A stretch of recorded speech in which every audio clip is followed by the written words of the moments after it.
You are listening to the Pencil and Paper Podcast Network. Welcome to the Palace of Megapixels. This is Super Mega Crash Brothers Turbo!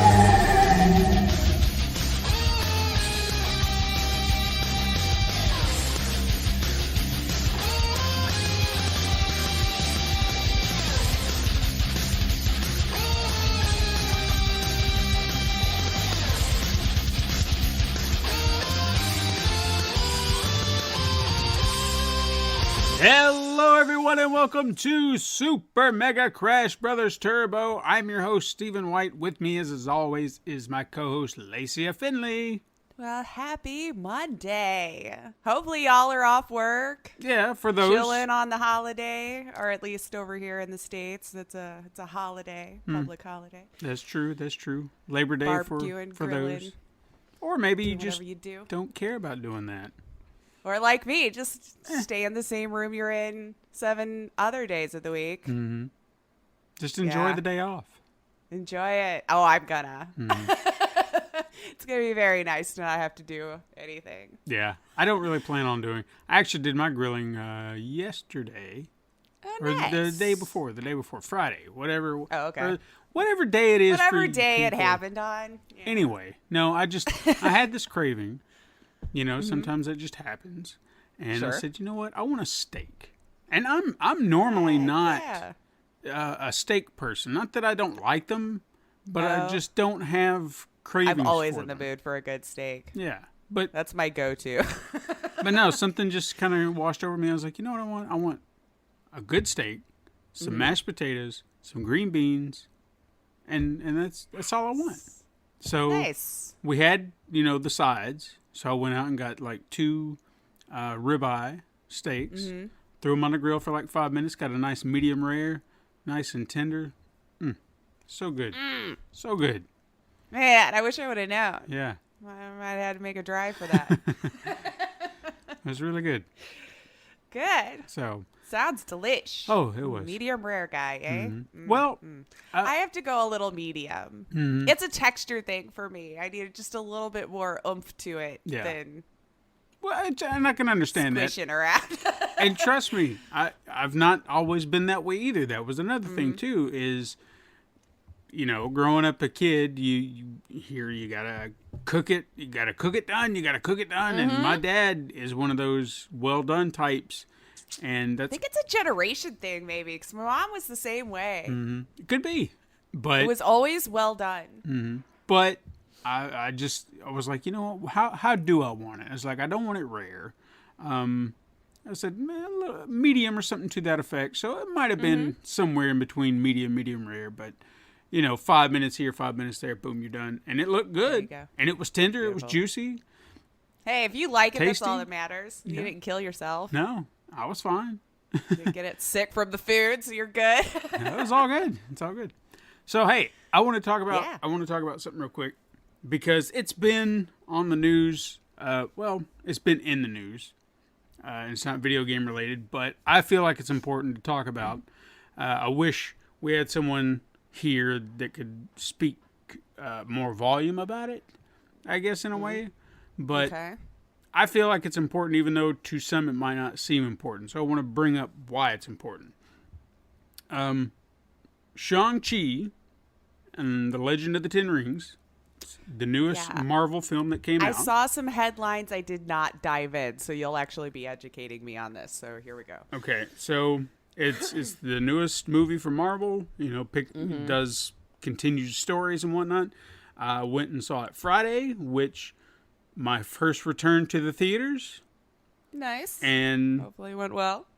it wasn't a packed house or anything like that, but I mean, it was, there were a handful of people. It wasn't super packed, but it wasn't like empty You had your either. space. Yeah. Which I could have done with a little bit more because a couple off to our left had some annoying kids. And, one of those kids that just can't sit still. They're not It's like I finally come out after a year and a half of hibernation. Yeah, and this. I mean, you people with kids, we love you too. You're one of them, but this was the exact reason I didn't go to the theater to see Black Widow, is because I was like, you know what? I can stay home for this. But for Shang-Chi, they didn't give me the option, so I was like, damn, I've got to go back out. Right. And this is why I don't want to go out, because when I was out, this kid, I'm getting off topic, but the kid the kid was 10 years old, had to be, and couldn't sit still for shit. Yeah, well, the parents should know their attention level. Oh, I'm sure this isn't the first time, this has happened. They were, much to their shock. Yeah, they were just as bad over there going, shh, shut up, cut, shut up. It was like, just do something with your kid. So they weren't enjoying it either. Apparently not. Fun times all around. Yeah. So I was trying to watch the movie, and I did watch the movie. I enjoyed the movie, and I guess, not to get too deep into it like a review or anything like that, but what I really enjoyed about the movie, this is probably one of the best origin films that Marvel has done, and out of a lot of them, and I don't know why this one feels different. There are a lot of reasons it can feel different, but I think maybe the structure and how they presented the origin, it wasn't like, well, here he is as a kid, and now he's an adult, and then now here's things, and now he's a hero. Woo! They found a way to shift and focus on certain elements when it was necessary. Don't tell everything up front, and just kind of pace yourself and just tell it as it needs to be told. And I think that helped a lot. Furthermore, the supporting cast, all around, top notch. Yeah. One of the things that I was concerned about going in is his best friend in the movie is Awkwafina, and she's always amazing, but I was afraid she would be relegated to that, hey, I'm just your comic relief buddy, and oh, look at you and your craziness. Oh my gosh, you're kung fu now. Oh no, you're doing, oh wow. And that's all she would be. Yeah. But she wasn't just that. And that's what made me happy about it. Because she wasn't just relegated to being the laugh track. They actually put her to work. And they made her important. So I was like, that was a nice change. It was a really, really nice change. So many things about the movie were refreshing, to say the least. And good. I think what makes that important is we're talking about Asian representation. And this is one of those few movies that seem to be out in the world now where you have a full Asian cast, Asian director, the entire crew is, to my knowledge, would be of Asian descent. And there aren't enough movies like this that are getting the spotlight. Movies, I think one in particular that I saw, Lucas Egan, who our friend that we've had on the show, he used Crazy Rich Asians as an example when he was talking about this, saying that, when this movie came out, there was supposed to be this big push, like this will be the one where Asian people finally get their due, and there'll be this swath of Asian led films, and then where are they at? Nothing. The only movies, and he even pointed this out, and I was trying to think, he's absolutely right. Crazy Rich Asians, Parasite, which that was kind of surprising. It even won the Academy Award. That wasn't just, oh, it's a foreign film, we'll give it that. No, it got the actual Best Picture Oscar, which it's a fantastic movie. If you've not seen that, go check out Parasite. I have not. Yeah, I'm slacking. Hulu. I need to. Hulu. And if you get, Hulu? Do you have Hulu? I do, yes. You should be able to find it on I've not Hulu. seen it. Okay, I'll have to just actually search. If it's not on there, I might be able to hook you up some other way. But okay, I need to check it out. Fantastic movie. Fantastic movie. And then, of course, Shang-Chi comes out, and there's nothing else. So I feel like this movie is important, and one of the biggest reasons, one of the driving forces that I had to want to go see this in theaters is there was this early buzz this past week, and it rubbed me the wrong way. Like there was, I'd say a few weeks back, there was this possible miscommunication, which I could see where this could be skewed, but I also understand where the star, Simu, or I hope I said his name right. It'd be terrible to sit here and talk about this, and I can't even get that right. But anyway, he was, there was the president of Disney had said something like Shang-Chi was an experiment. And what? Yeah, we need context for sure. He was on like one of those conference calls about their whatever Disney's talking about. Yeah. And on one hand, they were possibly talking about how this is going to have a 45-day theater window before it goes to streaming, which is not something they did previously. You know, everything else is either dropped on the streaming site, you know, day and date. So you can, like, Black Widow was like on Disney Plus. You pay $30. So like testing a theater release after this whole new normal, whatever it is we're doing. Yeah, seeing how profitable doing 45 days in the theater and then dropping it on Disney Plus or whatever streaming platforms would be. That was the possible meaning for experiment. However, it was possibly translated on Twitter by... Oh, I think I see what happened. The game of telephone, maybe? Yeah, and he sent out a tweets like, you know, we are not an experiment. We are Asian. We are, you know, a good... Right. You'd have to go look at his tweet, but it was just like this powerful piece about, you know, we're not an experiment. We're who we are, and we're important. And so is it a misunderstanding? I think it was. I don't think it was meant to mean Shang-Chi, the movie, was an experiment. I think it was meant like the theater release in which it was like going to have. Testing theater releases again and seeing where it goes. So, to my knowledge, that was all cleared up. Okay. But anyway, now we're here, and this past week, like I said, you heard, it's not going to do well. It's going to bomb. It's going to be terrible. It's just not going to bring in money. And you're like, but why? Well, why do you think that it's just not going to do any? And because theaters aren't doing well. You don't think the movie's going to be good. Like, why do you think it's? Yeah, it struck me the wrong way that everyone, like, you hear these early buzz about the movie, which I'd heard weeks ago. It was like, oh yeah, this is going to be awesome. This is great. This is fantastic. And then suddenly it's just like, it's not going to do well. It's going to bomb. It's like, but why? Why do you think it's going to bomb, ass? So I was like, no, I'm going to go to theater to make a point. I'm going to see myself. Yeah. Exactly. I don't, to hell with you. You're not going to say that this movie's going to bomb and you have nothing to back it up other than just like... I probably hadn't even seen it yet. Yeah. That's my favorite. Like, it was just all this negative buzz around it. And I was like, no, I'm not going to let this stand. This is bullshit. So I know that I'm just one person, but I bought 2 tickets. And my money went to that box office. So if it broke any records this weekend, and I hope it does, then screw all the detractors out there. Or at least as well, because I think people are still hesitant to go back in some regards too. So, I mean... And I get it. We might just have to test a little bit, maybe use different phrasing than experiment on. Maybe that's just, if that was in fact the context, Yeah.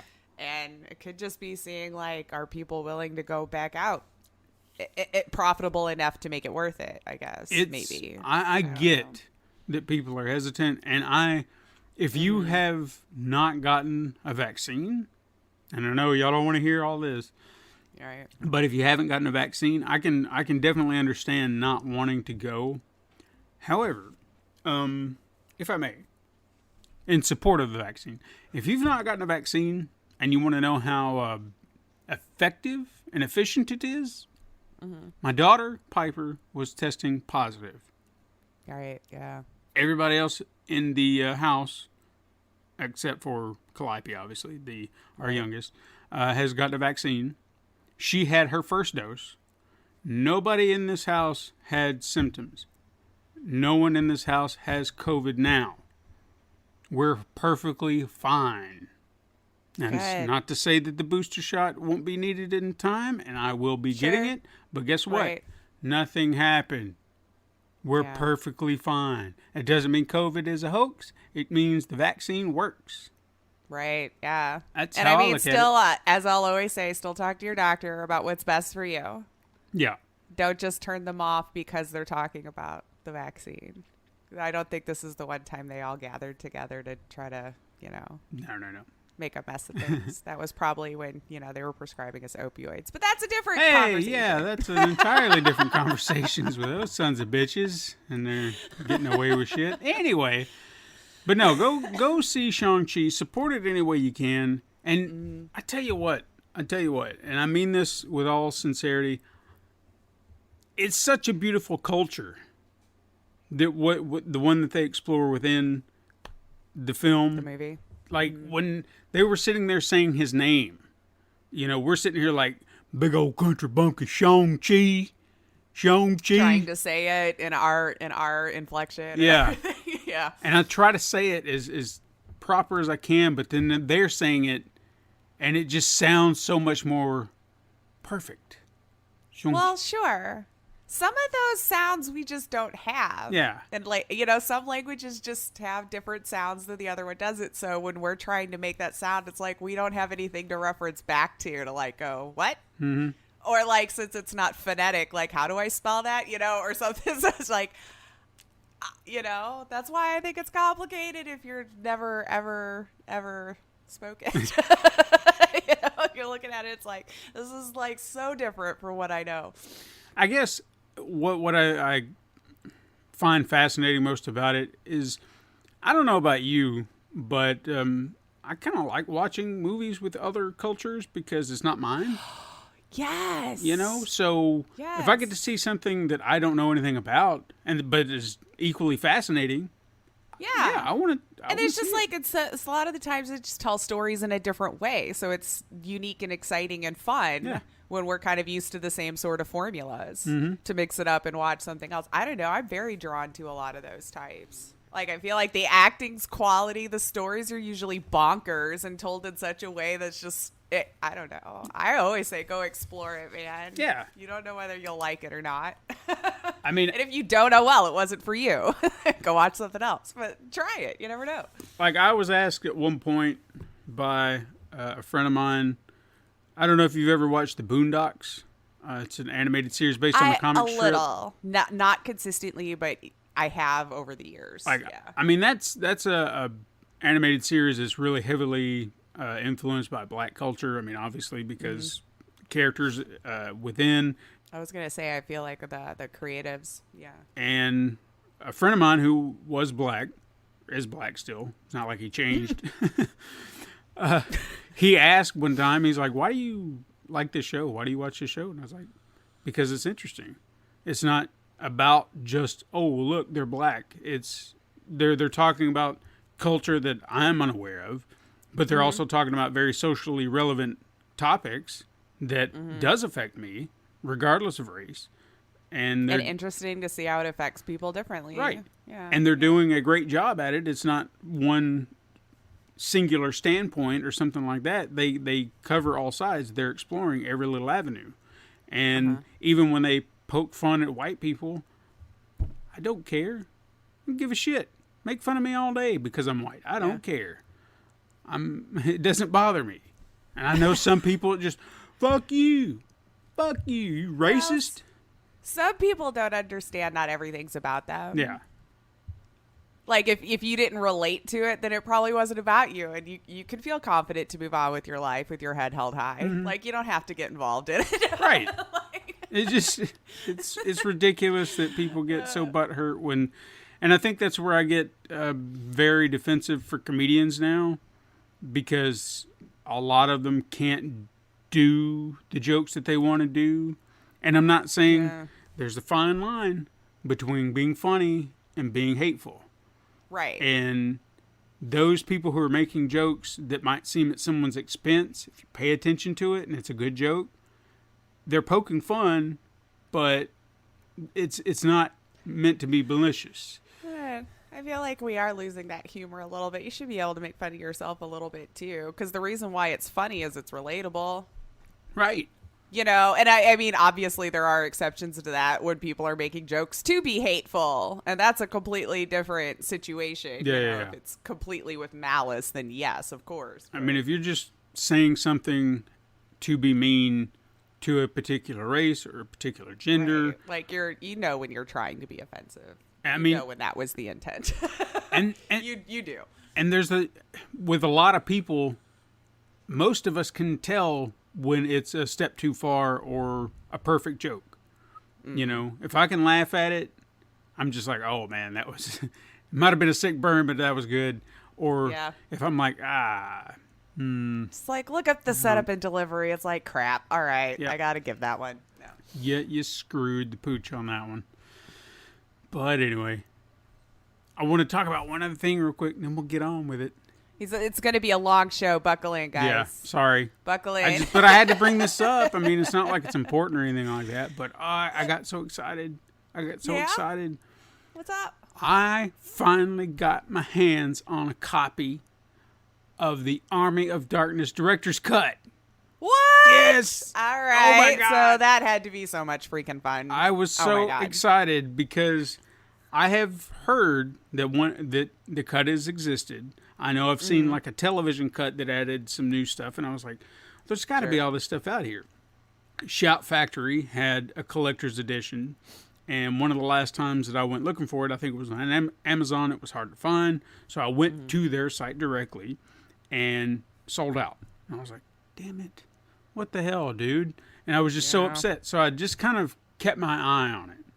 And I had come back around to the site to look for another set of things, which, you know, when they suck you in. They suck you in. And I got sucked in. Add to cart. Yeah. Fine, I'll add that to cart. I got sucked into something which I hope will be worth it. I think it will be. So we'll just see. Anyway, as I happened to be there, I just thought I'd look to see if the movie was there. And there it was.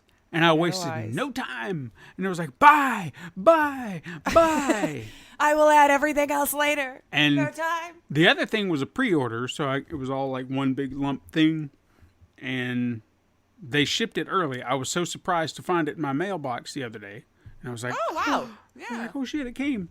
So I had purchased a 4K version of Evil Dead 2 some time ago, but I've not watched it. Well, now that I had this, it was like double feature night. We're going to do this. Your weekend is set. Evil Dead 2 in 4K looks pretty good. I was going to say, like, that would be an interesting experience. I've just recently dipped my toe into the world of 4K. Yeah. So, clearly I've not seen it in 4K. Like, I barely saw it in HD. I won't say that it's... I guess I'm going to continue to use that Friday the 13th Blu-ray as like a basis. Like, it wasn't like that pristine to where it was just like, oh my God, you know, everything they've done. But it looked good. Like, they'd done some cleaning up on it. It was pretty crisp, but it didn't just like blow my mind how amazing it looked. Like the leap from it wasn't okay. But well, but it looked good. Yeah. So you know, so I'll give it that. And now, granted, the Army of Darkness was not a 4K, but I got... Interesting. It was a Blu-ray set, had the original cut, director's cut, and then it had an international cut, which is apparently what they show on TV. Didn't know that.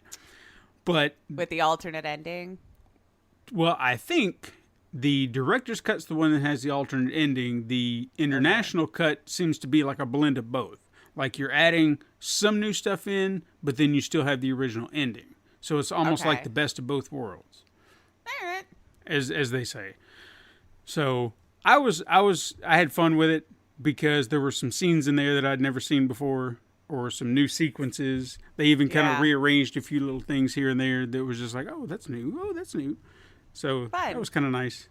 But it was cool because it was like seeing an entirely new, not an entirely new, but it was just, when you saw something new, it was like, ooh, this is new. Ooh, this is new. Right? It's like we could pick it out. It's like I've seen that one so many times now. Yeah, exactly. Like the cabin scene where he got, he was in the cabin. Are we talking about 2 or Army of Darkness? Army of Darkness. Where the windmill, I guess, is what it was. where he yes. in the forest. That scene right there, I knew from the moment I ever first watched this movie, there was stuff missing out of that scene. You know, because there was I think after his face had fallen on the what do you call it? Stove, I guess that's what it is. And he was sitting there burning, and he pried his face up. It went from that to him having like black soot all over his face. And I was like, now how the hell did that happen? There was an entire sequence of events that happened. I guess it never really occurs to me because I'm so used to him just having junk all over him in every movie. Yeah. He's always filthy. But I knew there had to be some missing scene in there. Plus, when he slips at the end, like when he falls down and hits his head, there was the pratfall. Yeah. There was a reason why he slipped, because there was something on the floor. There was all these little things that they cut so many little I thought he did that because he's known for just doing those like ridiculous like pratfalls and physical comedy and stuff like that. So I would have just assumed it was intentional. I would have assumed he still was hurt because they had no F's to give on his safety from what I've read in all of the books and things like that. But like, you know. Oh, you got to give him commitment to his craft in Evil Dead 2. Boy, he was like glutton for punishment, smashing plates on his head and flipping around. And remember, this was all on film. Mm-hmm. This was on Super 8, man. This wasn't no digital where you could just keep regoing. You had to set them shots up, man. Make them count. Yeah. So, hey, what have you been playing? What have I been playing this week? Well, I finally was stubborn long enough with Death Come True, the interactive movie that's been out for like a year or two now. Because I don't know why I had this dumb rule where I'm like, I'll get it on sale, but it never went on sale. Well, it finally went on sale. I was just having this stubborn battle of wills with this game for whatever reason. Anywho, great. I was very pleased with it. They should have never gone on sale. They deserved all the money. So just go throw it at them because it's really good. But yeah, it's just when we were talking about trying out movies from there, same thing with the games here because this is from over there as well. It's an Eastern, Asian country. And it's fast paced. They're to the point. It doesn't lend itself for twice. I wouldn't say for more than that. Because I unlocked everything after 2 playthroughs. So, but that's still fine, But like, something about the way they tell the stories with the interactive movie. All the ones that I've tried, it's none of that stupid garbage in the way just to make it longer. It's just like next thing. What's the do? What do you do? And I love it, and they tell it very well. So, Death Come True. Go check it out. I thoroughly enjoyed the story. It's really trippy. It is another kind of like rewind kind of game, which I guess we've seen kind of a lot of as of late, where it's kind of like a Groundhog Day kind of situation. So like you'll come to certain points in the game where it'll stop or you die and then it kind of brings you back. But I don't want to say more than that because then it will just be completely spoiling the whole thing. Because... yeah, like once you figure out what's going on, then it's just kind of like you're along for this ride now and see how it plays out. So, me and FMV and interactive movies, Death Come True, go do it. I recommend it. It's been out a while, so it's not anything new. I was just being stubborn with these people for whatever reason. But I also tried Surgeon Simulator 2. That came out, I think, this week or last. I saw it on Xbox Game Pass. I was like, what the hell? I don't think I was in the right headspace for it, though. I think I got through the tutorial, and it's too hard. The arms flailing around, and I know that's, like, the point, the comedy of it, because everything's so ridiculous in the situation. I mean, you're, like, removing lungs and just popping in a new one, like it's not serious, but it's too hard. And I think I just can't do it. I want to be able to just pick a thing up and aim and get the right thing. I tried to saw off an arm for like 5 minutes. I mean, I put it down there and I'm lined up and I'm moving the mouse the way that I thought it told me, like click and hold and do this. And nothing's happening. Blood's coming everywhere. I somehow busted his head open. Oh, wow. I don't know how I did that. But apparently you could just take a nice little shot and then they stop bleeding. So it's, if you can pick it up, pick up the damn shot. So yeah, so his arm just stays in front of you the whole time, and the whole thing is just kind of like silly tomfoolery. And after I got through with the tutorial, I was like, I can't. This is just frustrating me. I can't pick up the thing that I'm seeing right there, and it's not fun anymore. So I might have to revisit that. Because I don't want to give it such a garbage review as a new game, because I was in the wrong headspace and too frustrated to understand the game mechanics. I mean, it happens. I might be a little slap happy at the end of my week too. So if I sound like I'm laughing at stuff that doesn't make sense, I apologize. It's been one of those months. It just started. You've been busy.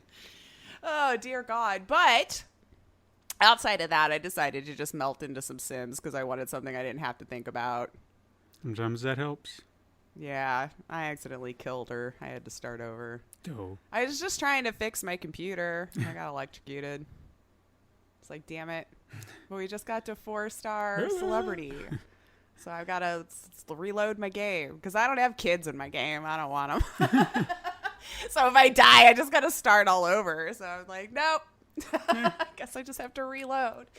But yeah, that's been my week. That's been my week of gaming. I managed to get through that and I beat it. Mm-hmm. Oh, and I did go back and get my last 2 achievements on Not For Broadcast. See, look at you. I thought I couldn't get it. Because I finally had to start looking it up. I'm like, as many hours as I put into this game, how am I not figuring out these last 2 achievements? Like, it was just driving me nuts. But I had seen an old achievement list about making your first through purchases through the store or whatever. And I remember very early on in the game, they did have, and I never really was sure where it fit, because I want to say it was back when it was still just the demo, where you could purchase things for your office or for like your workstation.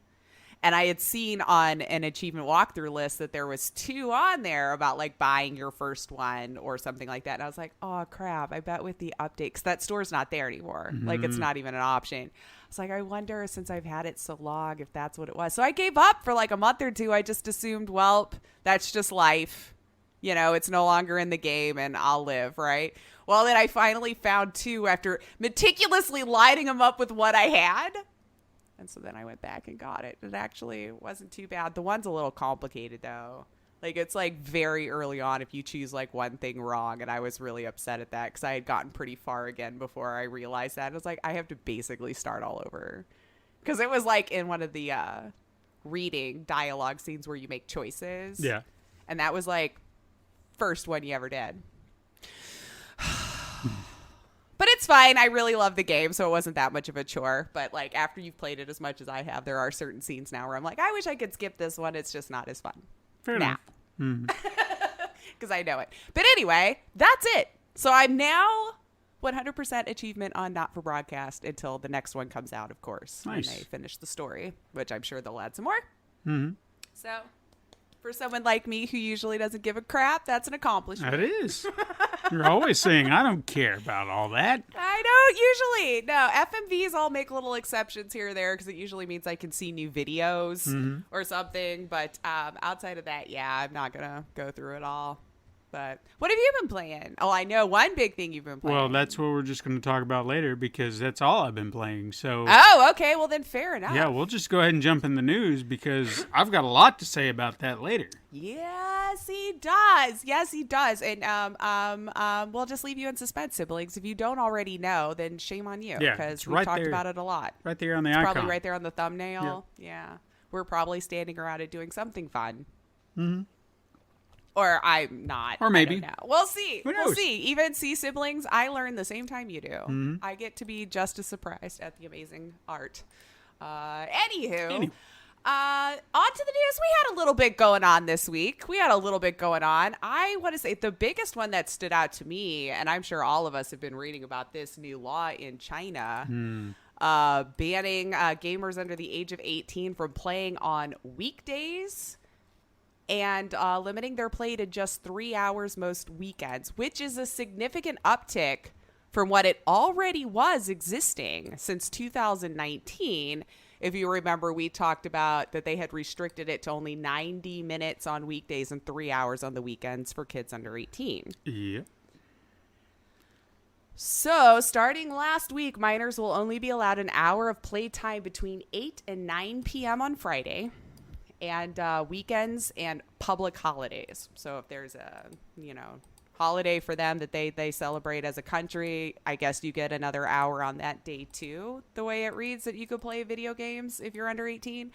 I guess it was like, and a lot of them were saying it was in complaints from the parents. So it's a much different culture feel and everything, of course, over there than what we have here. But many parents said that the teenagers' addiction to online games seriously affected their studies and physical and mental health, leading to a series of social problems, making the parents suffer.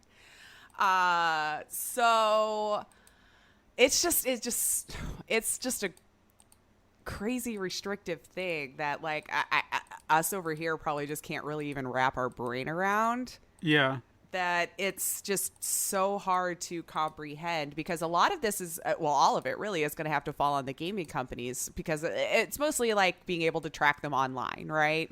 They're going to have to, or probably already have, since they've already had stipulations on how long they could play over there anyway, where when they're logging on to these online games, it is keeping track of how long, and like, that's it. You get that hour and that's that. One big takeaway that I've seen, like from some people, obviously, that are expressing their unhappiness with this, what does that mean for them in esports too? Oh yeah, because they're I want to say, and now granted, I'd have to look up the stats, and I probably should have before we hear, but like collectively, they probably have more gamers than a lot of the other countries combined. Mm-hmm. And so if you can't really train. Yeah. So that's kind of another question going on right now for some of the larger esports players and stuff over there that are under 18. Will that continue to still be a future they can have until they're over 18, I guess, So it's something to keep an eye on here. But I mean, that's their law now. And it's just, wow. I mean, I don't even know how to formulate words with it. It's just so crazy to think that kind of overreaching arm into your personal life, is completely okay. And like, I don't want to. Trying to figure out a good way to toe this line here. Yeah. I don't want to side with what they're doing, but in some regard, I kind of wish parents would be that more involved. Well, I think it should be the parent. It really should be. And I wish they would be more involved in that way so the government wouldn't have to be. And I don't think the government should be. Because, again, like you said, it's a personal... that's your personal life. Yeah. But I get the concern. Mm-hmm. But, like I said, I don't want to sound like I'm in support of it. But some kids do need that kind of control. They need to be told, hey, you need to get off your game, because some kids will spend, all their time, energy focused in on it, and it's not healthy. But it shouldn't be a government thing either. So I don't want to sound like I'm supporting it. Damn it. I'll just let it go. No, it's one of those things where it just seems a lot. I don't know. What do you think, siblings? Because it's like, this is definitely something that I can't relate to, not having been in an environment that was that restrictive on what I could do. Yeah. But yeah, it looks like the gaming companies now are just going to have to come up with more ways to restrict access. And also keep in mind, too, I'm pretty sure that they also had the laws where if you're gaming online, they want your real name so they can actually restrict, the access for those who are under 18. So that's just scary for me to think about having to. And I know that there's been debates about it over here, and I'm not trying to get into some political debate about whether we should use our real names or not. I just know that there's a lot of situations where it's great for people's safety to be able to keep that anonymity. Well, you and Todd both can't say that word. I try to speak so fast. And then it's like banana. When do I stop saying ends? But yeah, so that's that. There's really not much more to add on that. This new law took place last week, and I guess we'll just keep our eye out and see, I guess, for the esports side of things, if there's going to be anything that can help out with that, or if that's just how it is. Yeah. Now in their life. But hey, this was kind of upsetting. Mm-hmm. For the upgrade for Horizon Forbidden West, I'm sure you saw this. Well, this was just a bummer. But they walked it back. Did they this morning? Because I was looking this morning. I read about it last night. So are they backtracking? They backtracked. Oh, well, then you do this.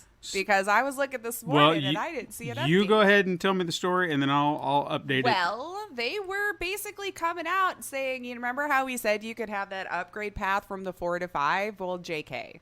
Unless you want to buy one of our collector's editions or special editions, which will be more expensive, of course, but it'll include your upgrade from the 4 to 5. Mm-hmm. So the last I was reading is that Sony just kind of walked it back, saying we have no plans for this or in the future.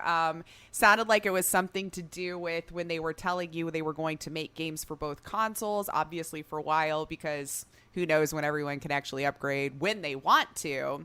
Yeah. That there would be both versions, but that it was supposed to have been built for 5, but we'd have 4 versions and so on and so forth.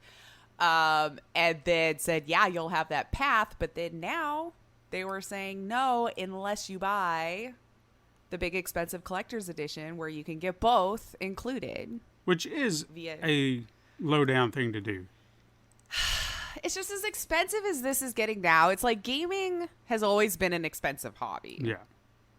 But my God, it's getting ridiculous. And I mean, they said you could transfer your save data, so there's that. Well, to the headline that I read. Okay. I think it was Jim Ryan, which I guess I should have jotted this down.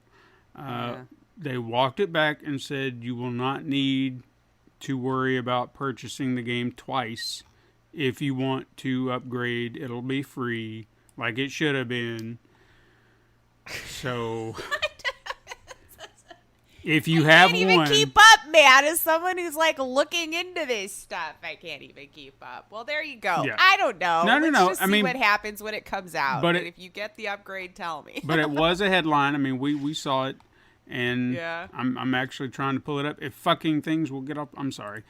We're having one of those days, huh? Yeah, Jim Ryan, he posted something on the PlayStation blog, said all versions of Horizon Forbidden West that will be purchased on PlayStation 4 will also contain the free upgrade path to the PlayStation 5. He said, last year we made a commitment to deliver free upgrades to our cross-gen launch titles, which included Forbidden West. While the pandemic's profound impact pushed forward Forbidden West, or pushed it out of the launch window we initially envisioned, we stand by our offer. Players who purchased on PlayStation 4 will be able to upgrade to PlayStation 5 for free. So there you go. All right. Well, there we go. That was posted on. We all had a panic moment, and then they were like, okay, JK again. But this I can't trust you now, man. You're giving me trust issues. But this is the walk back thing that we're seeing all the time now. You know, people get pissed, and I'm not saying it's not for good. Yeah, sometimes, but you're starting to ask for $100 experiences here, and more reasons to buy indie, in my opinion. Yeah. I mean, I guess maybe it goes hand in hand with that non-story about why Shawn Layden left. We could just talk. Yeah, go ahead and drop that while we're talking about PlayStation. Because I'm reading through it, and we were like, ooh, maybe some dirt now. Because we all were like, hey, Shawn Layden left. Everyone was just like, oh, he left. Thank you for your time here, according to Sony. And that was that, right? Yeah. Everyone's like, it had to be something. You know what, though? There wasn't anything to this story. Yeah. I read this whole damn thing, and I looked at a couple of places to be like, where's the dirt? And it pretty much like several articles to say, well, I just wanted to leave while I was at the top of my game at Sony. And it's like, that's fair. Yeah, I mean. Everyone, I think, was trying to come up with something, thinking that him and Jim were just like button heads or having issues with each other. And maybe that was the case. And maybe maybe they didn't get along, but. And he could be just trying to be civil about it. Don't want to start anything. He could just be like, no, I don't want to. Exactly. Or it's some people just want to move on to a new chapter in their life. And that could be it too. He was there for a super long time, at Sony. But yeah, it looked like the speculation, that kept floating around the gaming press was that Layden's exit was a result of a struggle between him and Jim, and because they oversaw the PS5 last year. And it's like, and I don't think that was the case at all. I don't know. He's like, yeah. He's moved on to another job. He's at Streamline Media Group now, which is a game services company where apparently he advises the company on its global strategies for video games and enterprises. So still in the industry, just a different phase of it. I think that a lot of the reason there was that speculation was because it was just like so abrupt, and there wasn't even a statement. Because normally when someone leaves, you have that statement where it's like, hey, like best wishes, thank you for my time here. I enjoyed my time, blah, blah, Love blah. you all. And he did Make me into a better person. He did none of that. He was just like, I'm out. See you. And he was like, all right, well, what the hell? So I get where it's like you're not allowed to just quit like a normal person and move on with your life. We need answers. Yeah. It's like, we've been here all this time. Although, I mean, there was one interesting thing in there, which I thought would be a good conversation, was him just kind of noting how game development costs have become so outrageous and ridiculous these days that it's going to burst at some point if it doesn't here very soon. Because the most interesting part of that article to me was that how he talked about the recent budgets for some of the PlayStation 4 titles he was involved in was like $100 million. Yeah, Jesus Christ. And it's like, if you can't stop that, like that puts you in a place where you're going to be spending probably $200 million more when we're coming into PS5 and things like that. And so prices will just keep getting bigger and bigger and bigger. I don't know.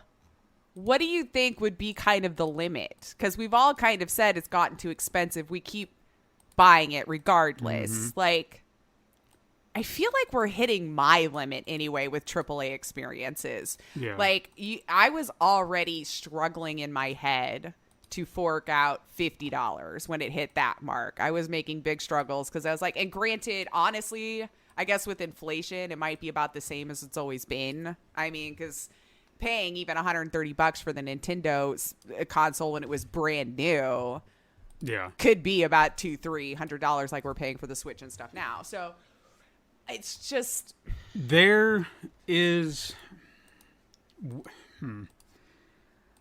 it's like you keep saying it's an expensive hobby, but I think when it comes time to really explore whether or not it's worth it, we need to ask ourselves, who is making these decisions to make them this expensive?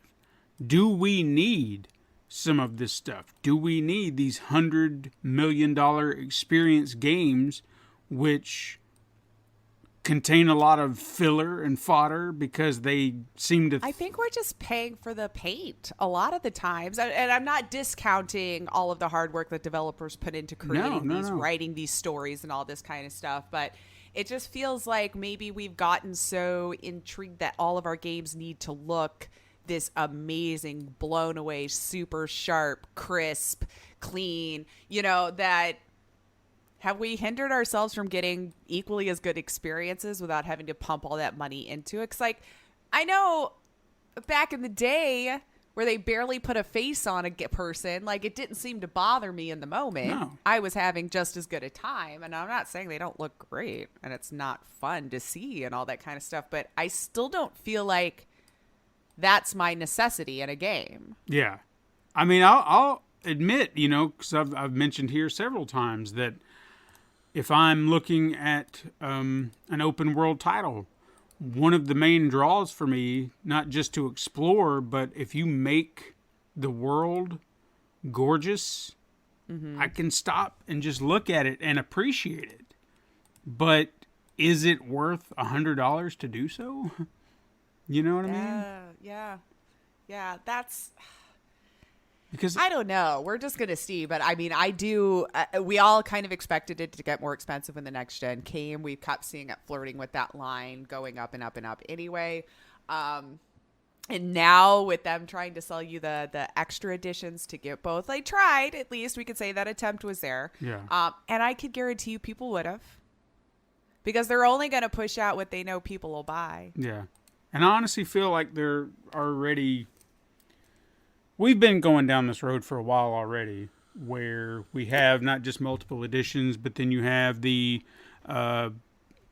bonus content, so they'll hold back something, so you're going to have to pay for the extra stuff that should have already been in the game, and all this other nonsense that they try to pull, so they can still offer you what looks to be the full game, but you're not getting the full game because they held back.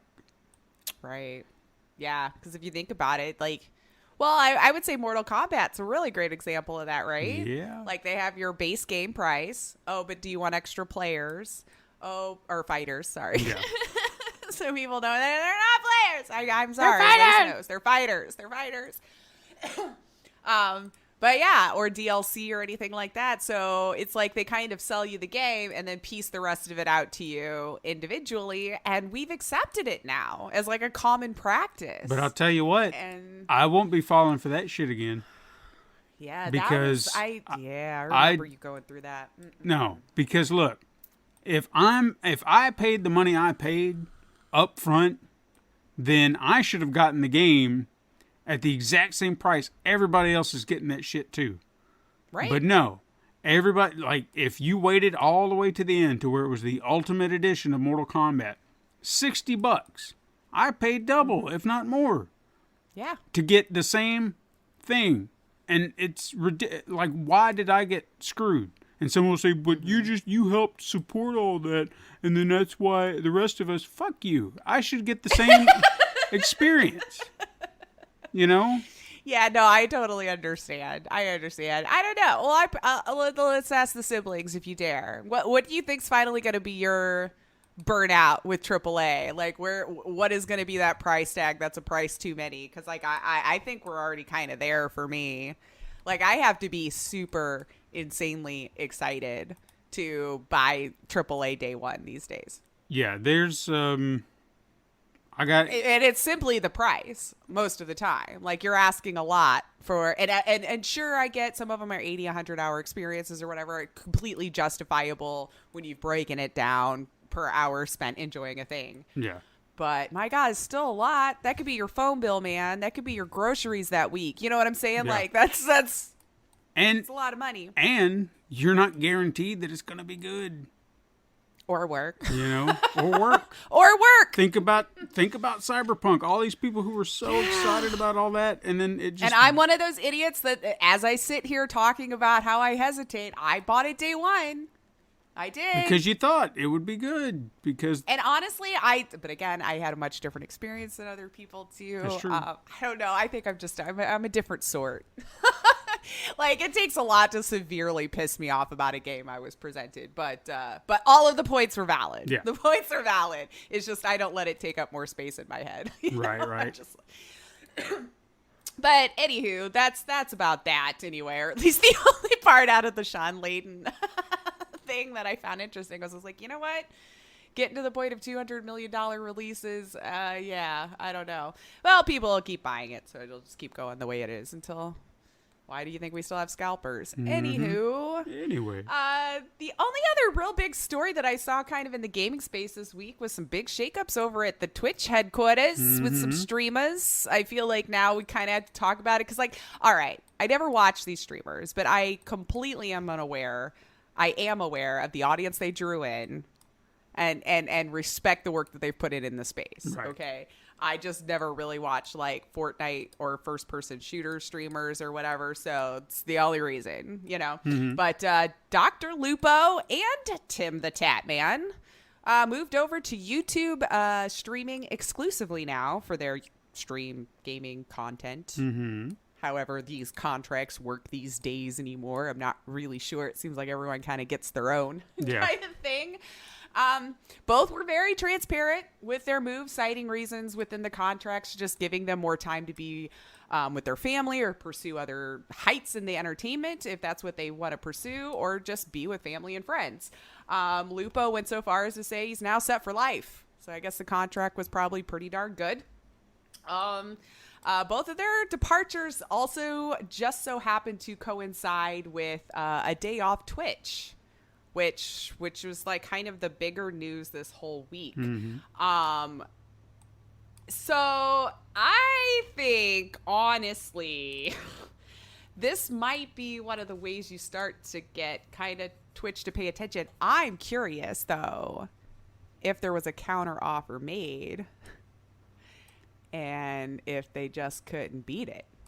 I mean, if these are some of the biggest they've had and they didn't want to fork out the money to keep them, it's kind of makes you wonder. I don't know. I've not been involved in the space for a year now. This month, actually, I want to say September last year is when I stepped away, and so I'm not as involved in understanding. I still see the tweets, I still read the news and all this kind of stuff, but they're pretty big gets. Yeah, like I want to say they were 50, 60 concurrent on a good day or whatever, you know, like, and my numbers might be wrong. Again, I didn't watch them, but again, very aware that they drew in huge crowds.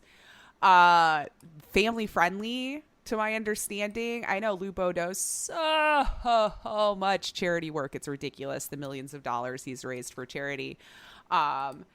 It just kind of, I don't know, it just kind of made me stop and wonder like where it was going. Because you would think that you would want to keep those guys. You'd think. I don't know. I'm going to kind of keep my eye on it because it is kind of fascinating, because I've been watching other people that do like little news and stuff like this for the streaming space or whatever. And just kind of seeing how the pattern it all started, you know, like everyone was all mixed up when Ninja and Shroud went to Mixer, you know, and like it was kind of the start of the war. And I want to say that's when like Courage, I'm probably saying his moniker wrong, but he was a Twitch streamer that also went to YouTube, I think, at that time, though. Yeah. So, what, a year ago, 2 years ago, however long it's been now. But now, with YouTube kind of going, but wait, there's more. we still want to do this thing. And with everybody kind of already using YouTube to expand their brand and try to drive traffic to Twitch, because Twitch's discoverability has been kind of an issue if you were not bringing in thousands of viewers already. I don't know. I find this part of it fascinating. I actually, if you like stats and stuff like that, I recommend watching Devin Nash. He's poked his head back out and started doing YouTube videos again because he quit streaming on Twitch for all of these reasons and just decided that I'm not going to until they kind of shape up some things. But he had a couple of really fascinating videos, again, if you want to just see like the business side of this stuff, that I found very intriguing, where he was talking about the moves to YouTube and why you might see streamers doing this more and why we're probably not done seeing it. Yeah. Apparently there might be some other bigger ones, contracts up soon, and we'll see what's going on. But many a speculation, of course. But I think he made a good point that like, maybe they just don't have the budget anymore to compete with the other contracts. Yeah. But again, it's speculation. I don't know. Well, what I don't know. It's funny too, because we sit here half the time and talk about how do we hurt these companies. You take away their money, you hurt them in the pocketbook, and somehow these streamers have done just that. Like, they found a way to do that very thing. Why can't gamers learn to do that? You know?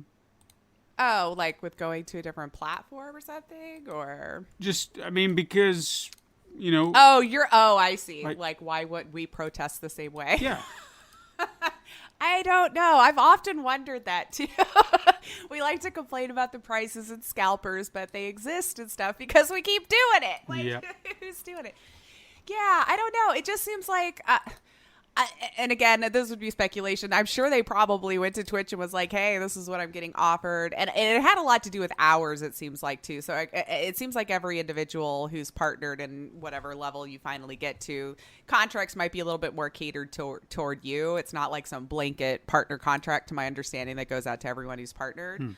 So that there's like certain amount of streamer hours that you're supposed to fulfill within your contracts. So it's a job. Yeah. So it made it sound like YouTube was more flexible on the amount of live hours you need to be on. So if you're looking at that, getting a nice payday, freeing up more time for you to spend with family, friends, maybe venture into other types of content you wanted to try, I can see how that would be very attractive. It's... And you've already built up millions of people following you, so... I don't know. We'll keep an eye on that. But from what to my understanding, if you're looking at stats, those larger ones that have moved over have done better. Like, they've done the same on Twitch, if not better. So, like, I think people are starting to really, really look at YouTube. I don't personally catch live streams on there, and I have no other reason that I've just not really ventured into that side of YouTube. I'm, I guess...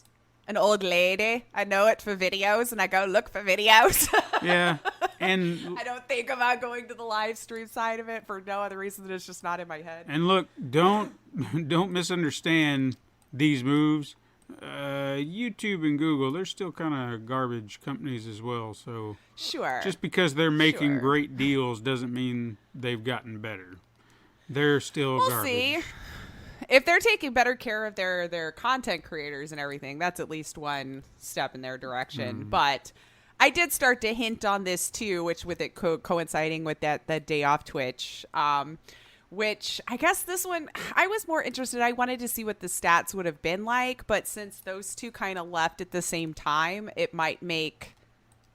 The last I was reading this morning was like it was making it a little hard to see what impact was on what, just because we already knew like how many went to a specific place already. But it still looked like it made a pretty fairly sizable dip in their viewership on that one day, whatever side you land on, whether that was a good way to protest or a different way to protest on how it worked. But for a great cause, regardless, something that Twitch is needing to address, or at least make some sort of statement. I think they finally did, but gearing towards the hate raids that a lot of marginalized streamers have been experiencing in like ridiculous batches. Yeah. I'm not even on Twitch, and I just see all the tweets from all of my favorite creators that are going through this.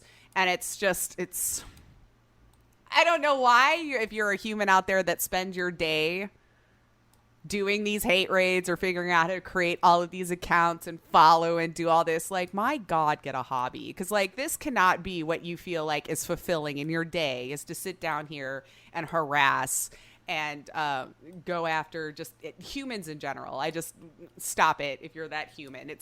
You're not accomplishing anything. But Twitch may not have made a response, but Streamlabs has implemented some tools if you're a streamer that could help safeguard you against these hate raids. So they have put in a safe mode, which is a toggle that you could do in Streamlabs dashboard that lets users clear all recent events from their chat and even their recently followed, recent host raid, disable follow alerts just a little bit more quickly at the snap of a button. So it's still unfortunate that you would have to like take your time out to go over all of that and probably stop your stream to be clearing chat or doing whatever. But they did give you the ability to give your mods permission to do the same thing. So get with your mods and all this kind of stuff and discuss how you'd like all of this kind of stuff handled, obviously. And for those that you trust with those tools so that you can keep on being your wonderful, entertaining self, and then buy your mods pizza for keeping everything safe and sound in your chat. So something does need to be done. Yeah. That's ridiculous. And maybe another point in YouTube's favor, I don't think you can actually raid into other people. I honestly don't. So, I mean, you would know better whether you felt that was actual tool for growth or not, that was debatable as well. But there you go. We'll see. Yeah. But I think that's interesting. The group's kind of back together again. If you think about it. Because, like, I think Dr. Disrespect, Lupo, and Tatman, I think they played all the time together. Mm-hmm. And then Twitch also had some stupid rule where they weren't even like letting them play with Doc because of his ban. Yeah. Which is still just marketing, I think, at this point. Because okay, he's suing Twitch. None of us know why or anything like that. And I just feel like it's another PR stunt. I don't think we'll ever find out, but whatever. Good luck on you. I just feel like we're never going to find out what it was. Yeah. Dude gets on my nerves. I don't know why. He's really good at marketing and PR, though, man. You got to give him that. Whether we enjoy it or not, he is good at it. He's really freaking good at captivating that attention. So whether you used it for good or evil, that's your debate. He's really good at it. I'm just going to blow through a couple of quick hits here because I know we've got a really, really, really cool headliner that we have got to get to, and I want to make sure we're not here for 40,000 hours. But September 9th, next PlayStation event should be coming out.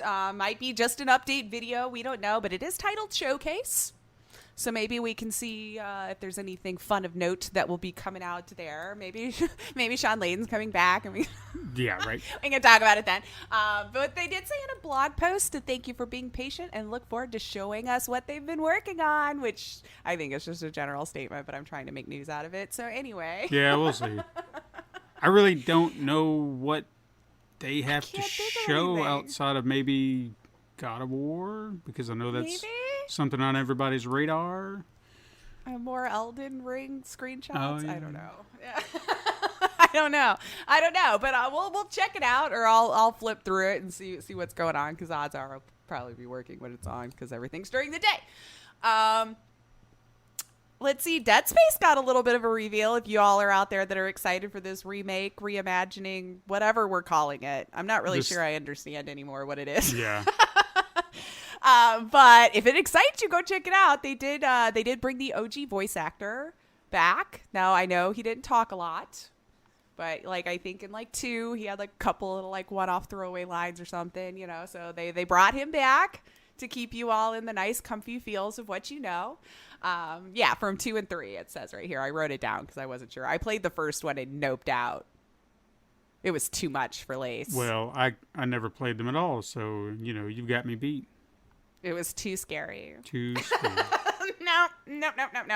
So if you do enjoy getting scared and want the remake, there you go. There's a little bit, not a lot, but there was a little bit more. There's something for you. On.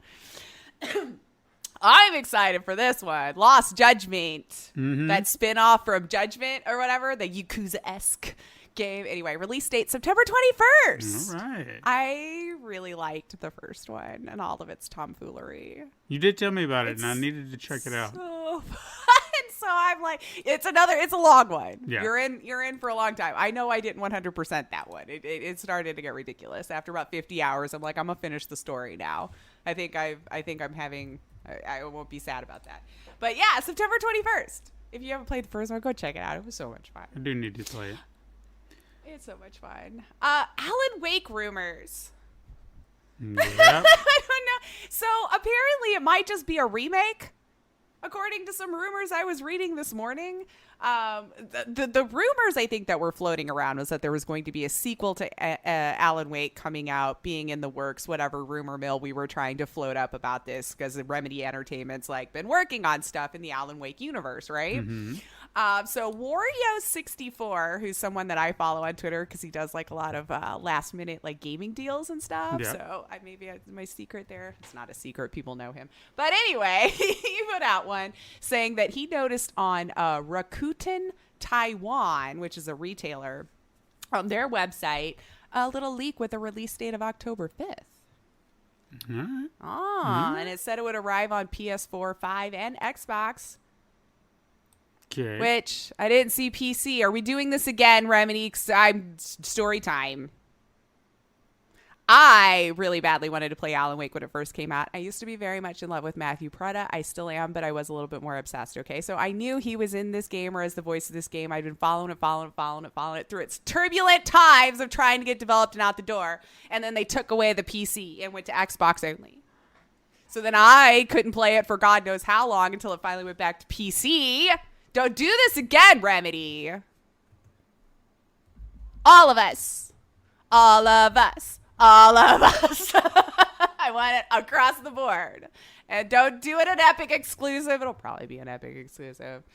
Anyway,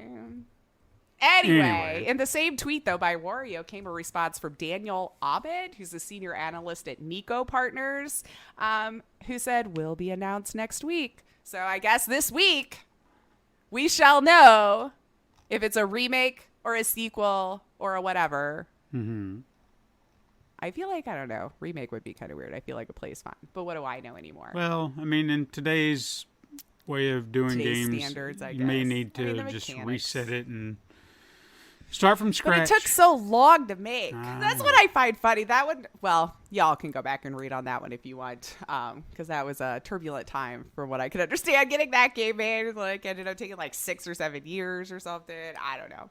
Anyway, but this one, EVGA finally did give us a little bit of info on, remember how I said Amazon's MMO was bricking GeForce 3090 RTX cards? So they got some of them back, did a little analysis on what the hell frickin' happened here, because this is not the cheap version of these cards, but that why the heck it failed playing New World, which is Amazon's new MMO. It ended up being a rare soldering issue that limited apparently a small batch of cards. So they said EVGA, I guess, was the most at risk, or that had this happen to them the most. But they received about 24 of them back, and believed that it overheated, and because of that rare soldering issue, it kind of bricked the whole thing. So it was poor workmanship, they admit, on the soldering around the cards, MOSFET circuit, whatever, right around that area. Anyway, they've replaced those cards, so it sounds like they've made good on the ones they got back. But it only affected, I guess, less than 1% of the total batch that was defective. So it just seemed like a really weird. The mistakes happen. Yeah. It's just obviously a rough way to learn. But also, no customers have added any more issues since Amazon actually added frame rate limiters to the MMO game. So maybe it was just this combined chaos, and it just blew up that card. Like, we didn't solder it right. You totally wanted way more out of the card than it should, and it exploded. So it looks like they came together and figured it out. And then lastly, just following up, because I know I said last week that I dig more into that update about Wilmer Hale possibly not being involved with Amazon as far as like going into union bust. I can't. Sorry, siblings, I'm an idiot. I don't know how to Google, all I could find was that correction in the Kotaku article. But I did find a wiki on Jamie Gorelick, who is the lawyer and partner with Wilmer Hale, has been since 2003, and served on the board of directors of Amazon since February 2012. So that is probably the link there. I still think they're involved in union busting, though, because apparently they've got like stuff on their site that's like, not worded in that way, but is worded in that way. Yeah. It's like, we can go in and have the talk and we'll help fix it up, all professional. Like, in other words, they're like, we'll go in and sniff out who's talking about it and we'll get this calmed down. But, so yeah, that's my update. All I could find was that tiny correction, and everything else still seemed to state how they were successful at Amazon at a warehouse in Alabama for breaking up that union thing. So I'm going to just, at this point, still think that's what they were hired for. I mean, if I'm wrong, then I'm sorry. But like, if I'm not finding anything since July or August with that one correction, I don't know. Either that or the lie has just spread too far and it's been pushed. Regardless. Yeah. I'm still, I don't want to slander anyone, but. Right. Like, I want to be correct, but I can't. Well, when the facts are kind of like laid out in a way that it just looks bad, it's hard not to just be like, Yeah. I think that's what they were hired for. Yeah. That's all. I'll just leave it at that. It probably made it easier because Jamie was already on the board of directors. What? Like, hey, guess what? I know a law firm that could help us. You. Wink, wink. Anyway. Yoink, yoink. Okay, I do have to mention this one bit of weird news, and then we're moving on, because I just thought it was hilarious, and we'll see if you all think it's as funny as I did. So there was a mod on Nexus called No Skyrim Mod. Okay. Just as it implies, this mod makes it so that you can put it in your game. So when you load up Skyrim, it simply just won't. So you'll be able to boot the game, select new game from the main menu, and then it just crashes the title and prevents you from playing Skyrim. So if you're one of those people that I guess had an addiction to it and needed a reason to stop, you can put in the No Skyrim mod. While it was a joke, it did get a little bit of attention, though, because Nexus banned it. Because maybe the joke was lost. And I can understand that. Although if you download something that said no Skyrim, I don't know. I should have looked at the description, but it's just hilarious all around that this is even a thing. But of course, why was I laughing? Because if you go to the good old Reddit, they made a thread, save no Skyrim, because it made the crashing of the game more efficient. Oh, well. How about that? I mean, it is Bethesda. It was already going to crash, but now it's just cutting to the chase. Sure. And saving you all of that trouble from crashing in the game. We're just going to take it away from you at the start. How's that? I mean, it's the least they could do. Yeah. So I just thought that was fun. So if you want to go save no Skyrim and make your game crash more efficiently, there you go. Wonderful. Well, I'm glad someone did that for everybody. I love modders. It's just like, it doesn't have to make sense. It's just because they can. Sure. And that's what I love about it. It's like, do you need this? No. But do I need this? Yeah. Yeah, why not? Did I need, Resident Evil 2's monster to chase me in a thong?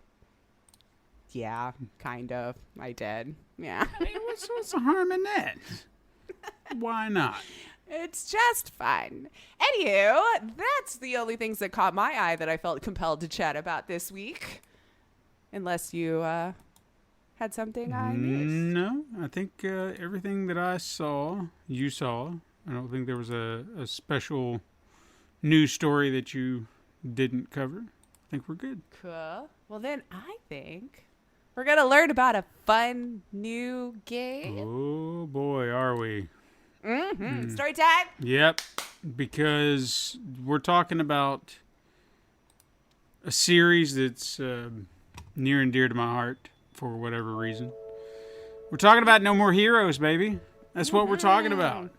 And I have been waiting so long for the third entry to this game, and I'm so disappointed in myself for even holding back on the spinoff because I should have known better. I should have known better. Did you miss out on a good time? Well, I didn't because I eventually got it.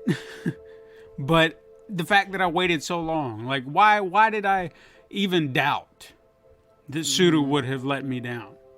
That's fair. What I'm trying to say. But don't just think that I'm just going to sit here and polish his knob or something like that. It's nothing like that. I can be critical too. And you're right too. Yeah, and I've been critical in the past. You've heard me talk about 1 and 2, and I'm probably going to cover those points as I'm getting into my review now. But let's talk about No More Heroes 3. Let's do it. All right, so it's been 11 years since I first played No More Heroes 2 Desperate Struggle on the Wii, and I was blown away by it just the same as I was the first game. Now, this is one of the few games that I ever bought at launch, and we were just talking about that earlier. Do we do that? Yeah. But I bought this at launch because I was a huge fan of the first game, and I could not wait to get my hands on this. Because I remember reading an article about the development of the first game prior to its release, and I thought to myself, I have to play this game. Everything about it sounds bonkers, and I want in. And I don't think I was very aware of who Suda51 was at the time, but I know that I had played Killer 7, which was one of his earlier entries at that time. Okay. So that was kind of a nice, it was like, oh yeah, I played that game. And that was a very maligned game. No one liked it. But I found it like in a bargain bin, $10, right. And I was like, shit, hell yeah, I'll buy that. Why not? I'll give it a For shot. a game, new game, hell yeah. So I was like, I see where people may not be into this, but I'm into it. I don't know why, but I'm drawn to it. There was just something about it, the art style, the story. It just, I was like, this is interesting. Why wouldn't you like this? I get that the gameplay is probably not what you want, but I'm loving this. So I was probably one of the rare few people who actually enjoyed Killer 7, and I really wish that there was a new release for it or something to that nature. I know it's on Steam, I think. You could probably find it on Steam. Killer 7? Yeah. But beyond that, I don't know where else you'd find it. Now, while I can say confidently that I do not relate to Travis in any meaningful way, I do enjoy the insanity the game's brought to the table. You know, it stood wholly unique to anything that I played up to that point, and it was exclusive to the Wii. So it was just like, this is a Wii game? This is a Nintendo game? What? Right? This is insane. You know? And you can imagine how disappointed I was as the years passed after these two games came out that there was no sequel in sight because everything had been set up to have a sequel. And you were just like, where's the sequel? Where's the sequel? And suddenly, we're at PAX. What do we see? Travis Strikes Again coming up out of nowhere. Yep. And I'm like, wait, what is this? And it caught me off guard because it wasn't what we thought. It was kind of a spin-off title. Mm-hmm. But it was important. I didn't realize it at the time, but it's just as important. So it gave me hope that there would be a No More Heroes 3. Almost like putting the character back out there, seeing what would happen, seeing if interest was still there. And then eventually Suda51 did deliver on his promise. But the question is, was this worth the wait? That's what we're going to be exploring here today. All right. Now, to really answer that question, we have to compare what the first two games did right and what they did wrong. Over the past few weeks, I've done a hardcore replay of the entire series, kind of preparing me for this.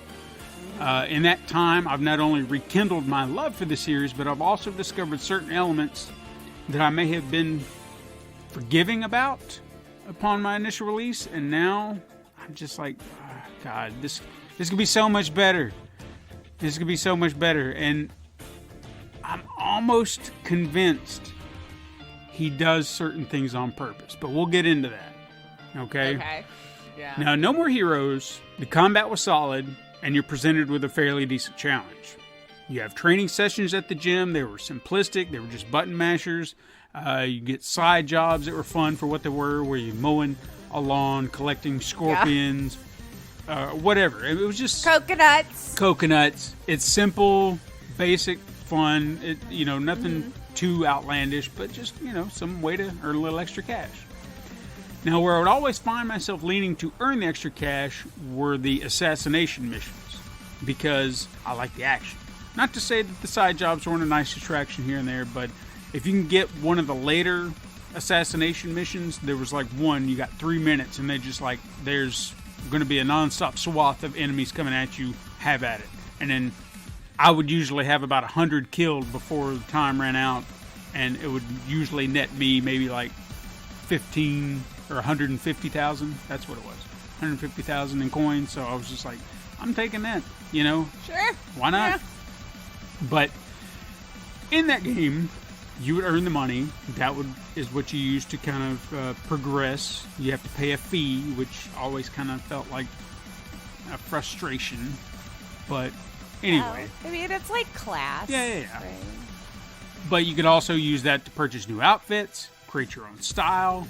Wasn't a requirement per se, but if you wanted to mix things up a bit, new belt, new gloves, new pants, new sunglasses. All dapper. Yeah, you can do whatever. And I always liked doing that, so each time I'd go into a new fight, I had a new look. I just thought it was kind of fun. And that's where I would spend a lot of my money. I'd have to be going and fighting. I was like, damn it, I gotta get this new outfit. I can't show up to this fight wearing these same shoes. No. I mean, this jacket was so last fight. I just can't do it. It was only like 4 days ago. Mm-hmm. And it was, like I said, just a fun little addition that may or may not appeal to you. It's not a necessity. It does not benefit you in any way. It's just, if you want it. It's just a role-playing element if you want to dive into it. Sure. Go for it. Same with finding T-shirts and dumpsters. You could run around, you see a dumpster, you kick it open, you can find money, you may find a new T-shirt.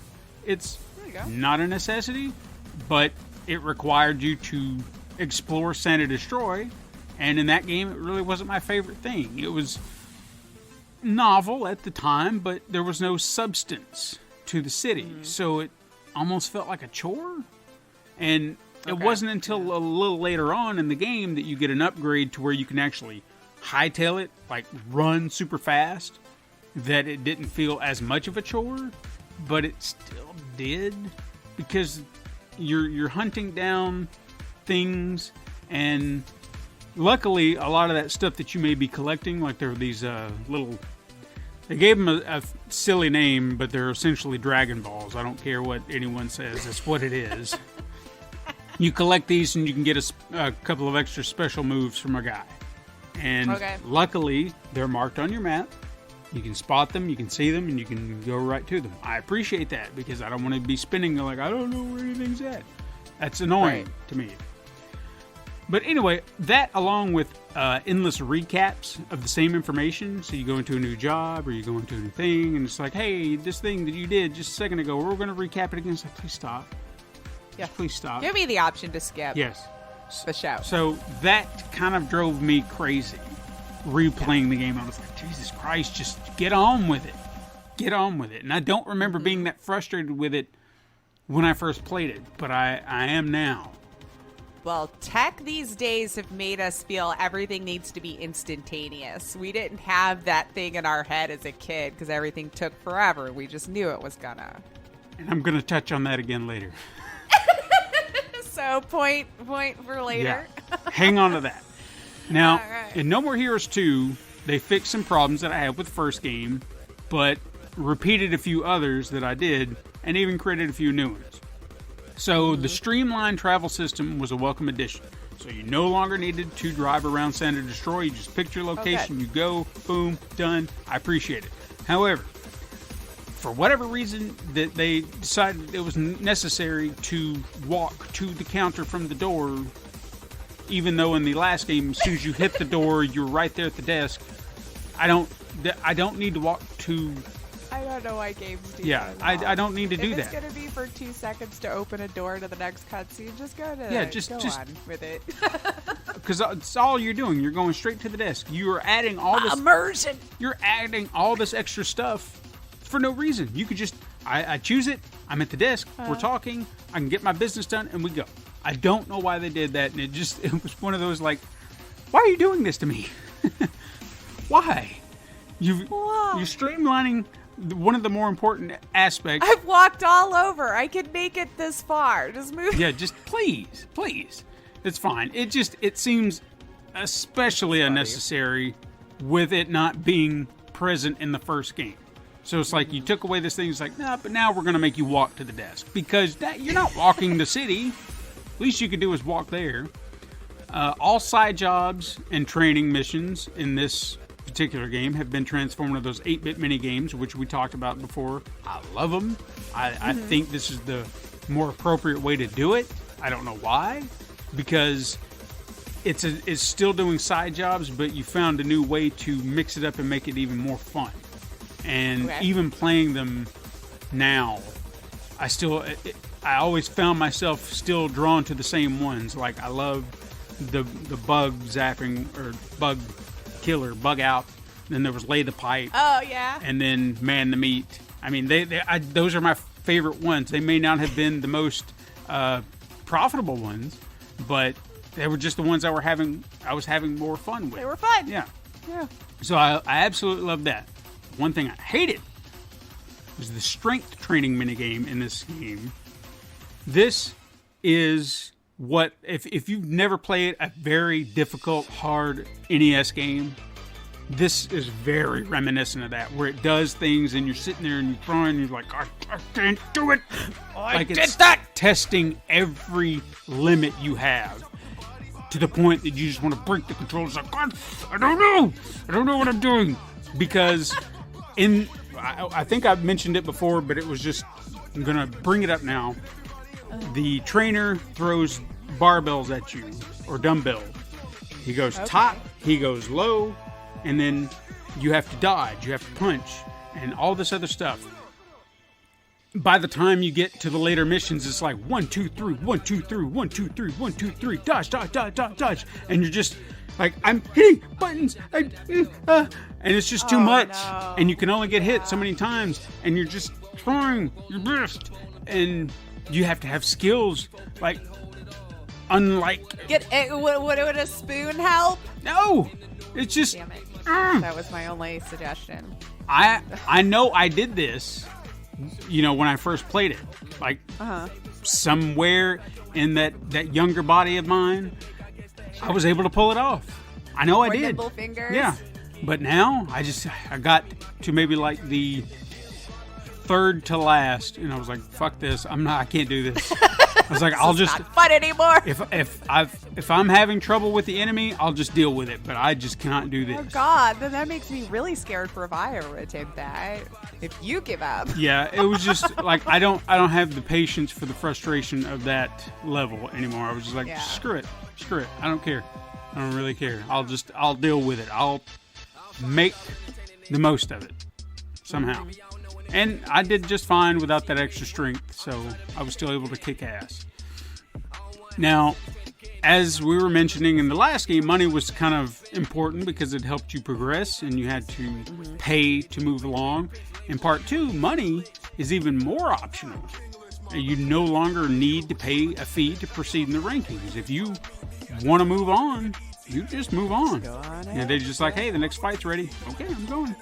So money is essentially for new outfits or your strength training. Or maybe upgrades for your beam katana. That's it. You can breeze right through at any point in time. You want to go to New Game Plus? Knock it out. Go on ahead. And I think I kind of like that. Even though some people would say, well, dude, where's all the substance? Where's all this? You can play it however you want, dude.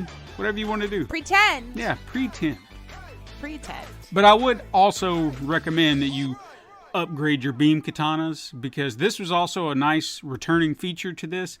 Is in the first game you were able to buy new beam katanas from Dr. Naomi. I think I said her name right. She was like your beam katana guru. She would fix you new stuff and make you new ones. And in the first game it was here's a stronger one, and then here's a weirder one that's got like 4 beams, and then here's another one that's more like a katana. And they all kind of fought about the same, and one was stronger than the other as you kind of progressed. However, here, the new beam katanas you get change the way you fight. So, the first one's your basic, then you have one that's very reminiscent of the beam katana you had at the end of the first game, which is more katana-esque. Then you have it looks small at first, but the more you use it, it gets longer, and it has such a long reach that it's like outlandishly long, but it's heavy. A grower. Yeah. And it just it's a heavy beam katana, so your moves are slow and but they're powerful, so you can really screw some people up, especially at a distance. You just have to be with the flow of the movement, so you got to know how to swing, how to move to keep it going. So it's like a puzzle. Right. But it's and it may not be something for everybody, because it is a slow moving beam katana and your combat does kind of slow to a crawl, but like I said, powerful swings. So if you get some big beefy dude who's kind of giving you trouble, swap over and boom, you're going to knock him out pretty quick. And then you have a weaker yet lightning fast dual blade, which you can just tear into people. Nice little DPS. Yeah, you can just go to town on. So you can change, unlike the first game where you had to kind of open your cabinets and swap out your beam katana, here you have them with you at all times, so you can change them all out on the fly. So if you need to change tactics, boom, you've got one, you whip it out and you go. So I thought that was a kind of a nice addition, because then you can assess each situation differently. What do you need? I need the bigger one. This time I need something a little faster, quicker, because I'm getting overwhelmed. Whatever you need, they've got you covered. And I thought that was a nice addition. Yeah. Now, Travis Strikes Again, like I said, felt like a one-off, but I would say it's equally important to the overall narrative. And I'm so glad I played it before I jumped into part 3. Now, combat is relegated to that isometric hack-and-slash arcade-style type gameplay, which can get a little, you're like, all right, here we're doing this again. Slash, bang, bang, bang, bang, bang. Each world does have its own flair to kind of keep it fresh. So the first level or the first world may seem just basic running, slashing.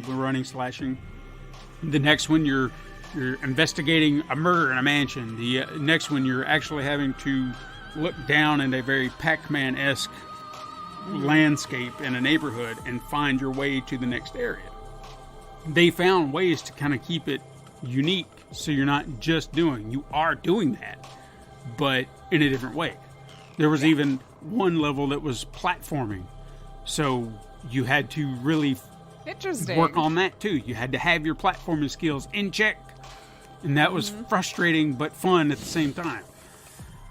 And the fact that this had Hotline Miami, not just as a bonus, but it was in the game. Not like you didn't play like the level, but like the last area, like the last main area, it became part of the narrative. Like you're running to these machines that's a Hotline Miami arcade machine, and you're conversing with the characters from the game. I was like, oh, that's fun. Yeah, I was like, that's so sweet. That's so awesome. And Travis is such a fan, and I'm like, yes. I love this. Oh, great. I mean, it may not have been in the way that I was hoping, but it was like the fact that it was there. I was like, that's so cool. Yeah. They used the music Love too. Yes. Then you've won. Mm-hmm. That's great. I mean, there's a true love of indie games here, and as I mentioned, there was the shade at EA that I heard about. It's very direct. Like one of the last levels you go to, you are playing in the game that he made, Shadow of the Damned. And while they may not have referenced EA directly, you get what they're saying. You know exactly what they're talking about. And I honestly feel like a lot of this stuff rolls over to part 3. So not just narratively, but how he feels about these AAA companies and just everything. Because again, his love for indie games is ever well and present here. In Travis Strikes Again, you get t-shirts. It may not seem like anything, but every t-shirt you can get, with a few exceptions, it's an indie game. You name an indie game, there's a t-shirt for it. Minute, Hyper Light Drifter, Gris, Hotline Miami. Nice. Name one, and Dropsy. That was just yes. I mean, it's just they're all there. Anything that you can think of, they're all there. Oh my God, Dropsy. Dropsy. Okay. You can get a T-shirt with Dropsy on it. Sorry, that game flooded into my brain real fast and it took over. That's a trip. And then, like I said, just about any indie game you can think of, I promise you, there's a T-shirt for it. Oh, and then you can get Devolver T-shirts. Fun. I mean, and he must. The fact that he has this much love for Devolver, because there was not only just Devolver logo T-shirts, but there are some in No More Heroes 3. Oh yeah. I want to see them collaborate. Devolver and Suda. Like, are they not involved together? Because this seems like, why wouldn't you? Yeah, it needs to happen. I swear it needs to happen. But anyway, I digress. No More Heroes 3 picks up 2 years after the events of Travis Strikes Again. Aliens are invading Earth, led by a character named Fu, F-U. Okay, Get good. it? Yes. Yeah. Who has... They actually gave this character a fully animated backstory that's very reminiscent of E.T. at the beginning of the game. So, like, he's just like this little innocent, and then he runs into a boy, and they're just so fun, and they're having such fun together. Then he has to go back home, and, you know, he says he's going to come back in 20 years. And it just seemed like an arbitrary, like, why are you coming back in 20 years? That doesn't even make sense. But he does. And now he's like this big giant, he's nothing like he used to be. And he's an entitled asshat who sets up the grown-up alien. Yeah. And he set up an intergalactic superhero ranking and challenges Earth to fight back. Because he's going to prove something. He's going to be the boss of Earth. And that's that. Because he's entitled. Okay. And Travis is immediately targeted from the start, but he has help from his friends, Bad Man, Bad Girl, and his apprentice Shinobu, all of which have been seen in previous games. So there's that rollover. And in fact, that whole quartet was last seen in Travis Strikes Again, so that would explain why they're all together here. Now, unfortunately, spoilers ahead if you don't want to know, but this happens. Spoiler 3. This happens fairly early in the game. And this will be the only spoiler that I give. Once Travis proves that he's not to be trifled with, Fu comes to size him up, and he maims Shinobu, like tears her arms off. I thought she was dead, but luckily she survived. And then he kills Badman by pretty much crushing his head in. So, you know, now Bad Girl, which is his daughter. Like, I don't know what to say. This is like right in the beginning. Like, now what? Yeah, exactly. And Bad Girl, if you didn't know, that's Badman's daughter. So you actually fought her in the first game. She was one of the, I think, the third ranking in the first game. Remember, I think I'm still stuck at Chick in the Warehouse. I'm just saying for general knowledge, so everybody knows. But he's been tormented there for months now. I don't know. But Bad Girl pretty much goes into a state of depression where she's like, my dad is dead and I don't know what to do. No. And then Shinobu's laid up in a bed, so Travis is all alone. Or is he? We'll get to that in a minute. So the formula of this game actually reverts back to that of the original, where you must once again earn money to pay for your entrance fee into the next match. Earning money, again, comes in the form of odd jobs, but also in defense missions, which go along with the required designated matches that must be fought before you can actually get to the ranking match. Now, this is unlike how they did it in the other, because if you remember in the first game, you go to a match, then there would be this long path before you get to the boss, and that would kind of be your fight. Here, they kind of cut that middleman out. It's like, here's you a fight, here's you a fight, here's you a fight. If you want to do other things before the fight, you can do that. If you don't, it's okay. Just earn the money, line it up and then go. And once all your requirements have been fulfilled, you can go directly to the ranking match. And I mean, here's the ranking match. You go in, you walk down a path. If you want to save real quick, if you want to eat some sushi, which that's a carryover from the other one. Sushi kind of gives you a stat boost before you go in. Okay. And then you go, I mean, the boss is right there. All you got to do is walk in, boom. Okay, I love that. Yeah, so it really cuts out some nonsense. So the nonsense is really how much time do you want to spend doing anything else, or, do you want to go straight to the match? I appreciate that. This method seems much more ideal than the other stuff because this allows you to progress at your own pace. What do I love about this game? First things first, combat, outstanding. Feels tight and very intense. I love, and I don't know why, they do it in every game, but you'll sit there and he'll whip out his beam katana and then they make you press A to kind of ignite it. And that's how, in each game, that's what they do. For whatever reason in this, it just feels more aggressive. And then when it happens, you're just like, I'm ready for this fight. There's a little Easter egg for everybody if you've seen what she's talking about. If you don't know, well, it's your fault. But the ignition of the beam katana just feels like it's I don't know, it hypes you up because you feel that intensity and you're just like, I'm ready to go, baby. And then you just rush into a fight. And I don't know, it gets me pumped every time. The addition of the Death Glove, which is a carryover from Travis Strikes Again, changes the fight dynamics. So now you have extra moves that you can do where you can slow down time in a certain area to help you fight. You can do kind of like a force push on enemies if you want to do that. But my all-time favorite's the drop kick. It's like I'll be sitting there fighting and maybe the other enemy is kind of a distance away after I finish somebody off, and then I can just drop kick them from a distance, and sometimes it kills them, sometimes it doesn't, but it always helps me get to them faster and then hack and slash. Sure. So it really, really changes the fight dynamic, and it took me a minute to really get used to it because you're used to hack/dodge, swipe, or whatever.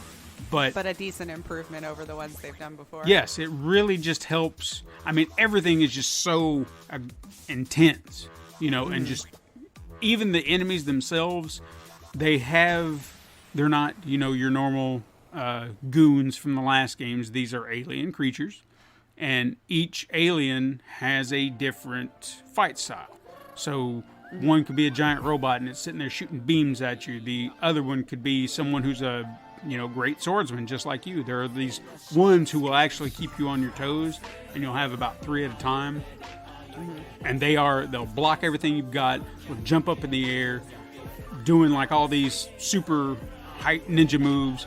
And those are the ones you really have to kind of keep your eyes on.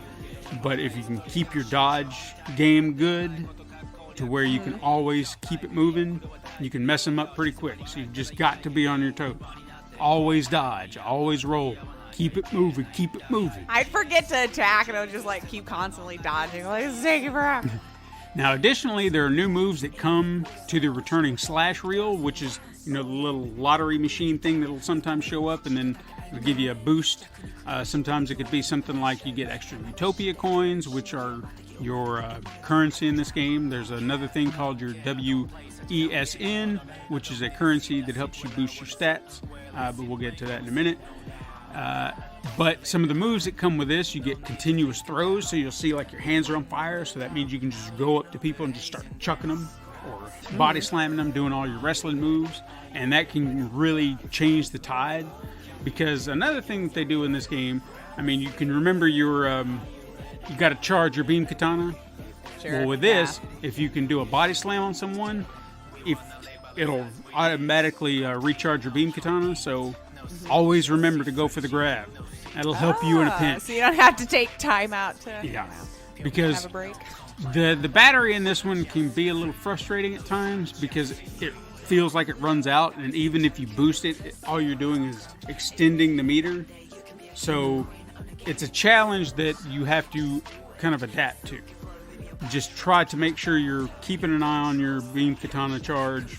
And then, again, if you can grab and body slam, instant charge, and you don't have to worry about it. So there are a lot of things about the combat that are nice additions, changes that may seem frustrating at first, but once you figure out the method to it, then it becomes, you'll figure it out. It'll become second nature before you know it. There's also a hyper-powered mech suit that you can get into. You have one that can just obliterate everybody on the screen, like in one shot, and then you're done. And there's another version of that, and it all depends on the way the sevens are. There's red sevens and green sevens. Red sevens is instant death. Green sevens you can actually fight, but you also still have some of your weaponry that you can use on the ground. Okay. So that can also change the tide of a fight if you can get that. But the familiar combat mechanics, they help me jump back into combat. Everything felt familiar with just a few tweaks that I had to get used to. But it just, if you're familiar with the game's combat and the other games, you're going to jump right back in. You just need to kind of get familiar with the new stuff. Now, the vast cityscape of Santa Destroy is once again explorable, albeit with some changes. There are 5 additional areas that are also available to explore, all with collectibles and odd jobs that you can take care of. One particular odd job is a plumbing minigame that you can unclog toilets, which are save spots. So the fact that you have this large cityscape, they have given you save spots to, use if you so choose, so you don't have to go running back to your apartment. So if you're just out and about, you can be like, oh yeah, I need to save. That was kind of nice. Seeing how the world is much larger now. Additionally, there are variations of a few other odd jobs. Like there's a trash disposal game where you're picking trash out of a watery area. I wouldn't call it a lake. I wouldn't call it a creek. It's just there's an area where there's some water, some nasty water. Like a little pond. Yeah, and you're picking that up. But you also have to watch out for alligators. Oh, okay. Yeah, because there are alligators floating around in the dirty water, and then they'll come up and bite you. But they give you a second. If you pay it, I didn't realize what was going on at first, and then I realized, oh, okay, so I'm doing this wrong. So when the alligator comes up, you have to hit a button, and if you hit the right button in a perfect amount of time, you can body slam the alligator, and then you get away. If you don't, then you die. So you just have to, be aware of your surroundings and the alligators. I didn't know that at first, and I was like, what is going on? I don't know what's going on. I'm getting mad. Well, hopefully you use the restroom before. I do. And yeah, there you go. There's also, you can mow the lawn again. It's fun, That's always fun. There's a new job, like mining. You go into this mine and you collect ore. Oh, yeah? There's a criminal pursuit game, which is pretty much you riding on your bike, chasing the car down and trying to ram it off the road. And you got a set amount of time to do that. And then there's coastal defense, which I didn't know what the hell to expect here. But you can tell Suda must love kaiju movies because you essentially are on a gun. And then these giant alligators will come up out of the ocean, and you've got to shoot them. And that's what that is. Or he just really hates alligators. Or he hates alligators. Who knows? There's some trauma there. Maybe we've got to look into. But that was those are fun little mini games. Not necessary, but fun little distractions. Should you want to do that? For a future favorite minigame episode, maybe. Maybe. Mm-hmm. Now, you can also find aliens selling T-shirts for currency or in exchange for meeting certain requirements. Now, unlike the other, you had a shop where you bought all your clothes and things like that. Well, that's gone away here. The T-shirt aliens, if I don't know what else to call them, they'll say, "Hey, I got a T-shirt here for you, and I'll either sell it to you for X amount of coins, or some may say you've got to defeat 15 defense missions, or you've got to dodge 25 times, or whatever it may be." Okay, just little things like that. Little challenges. And it's kind of a nice change from the previous entries, mainly because trading versus giving them money is kind of nice. But at the same time, I kind of miss the one-stop shop for my clothes, just because some simplicity to it, and I don't have to explore everywhere and keep going back. That's fair. Because it's not like the T-shirt aliens stay put; they're stationary, so you'll know exactly where you're going to find them, and there may be like 2 or 3 in one area of the cities. But like whenever you buy one from them, you just have to come back later, and maybe they'll have a new one for you, or a new requirement or setup. So while supplies last. Yeah, so it's this having to bounce around to each one to find out. It can be like kind of no bueno. Yeah, I prefer the one-stop Just go into the store. spot. And the wardrobe also feels much more limited here. Like there are no options to change various pieces of your clothes, just your T-shirt. But that said, there are a few full wardrobe changes you can earn that are actually pretty cool. One that I liked specifically was an outfit. It's all black, casual sweatpants, sandals, and a hooded sweatshirt that had "fuck racism" printed on it. With the sandals, yeah, made me go. But it had to go with the sweats design. Yeah, sweats and hoodie. I don't know. Did he have on socks? No socks. Okay, well then we'll let it slide this time. Now, while also exploring the city, you may encounter side story quests, which are presented as text-based cutscenes, just like they were in Travis Strikes Again. So you'll have this green box text or whatever come up, and it looks like an old PC game of some kind. I think I mentioned that before when talking about Travis Strikes Again. So each of the stories start and end, which I dig the hell out of this. They start and end with an 80s Transformer style scene transition. So the logo will show up and go da-da-da-da, and then go away. Aw, fun. Yeah. So that to me is worth the story bits alone, just to have that. And they may last like a brief second. Like some of the ending spots of it, they'll say, "Hey, go back to this spot," and you go over there and it's like, "Hey, I did the thing. All right, cool. Thanks for your help." Da-da-da-da, and you're done. It's like, okay, cool. So they may seem pointless to some, but I enjoyed the hell out of them. I mean, sometimes it's okay to just be fun. Yeah. It's just fun. Returning to the aforementioned cityscape, getting around Santa Destroy is much easier this time thanks to a brand new bike, very reminiscent of the bike seen in the anime film Akira. Or Akira, if you're, one of those people who want to be Akira, that's how it's said. But say those things. I try to say it the way it's meant to be said. Akira. And that's good on you. Yeah, I try. I think I'm going to butcher it regardless. In fact, what's so reminiscent, not just as the bike reminiscent, but as you're driving and you hit your brake, Travis actually does a slide.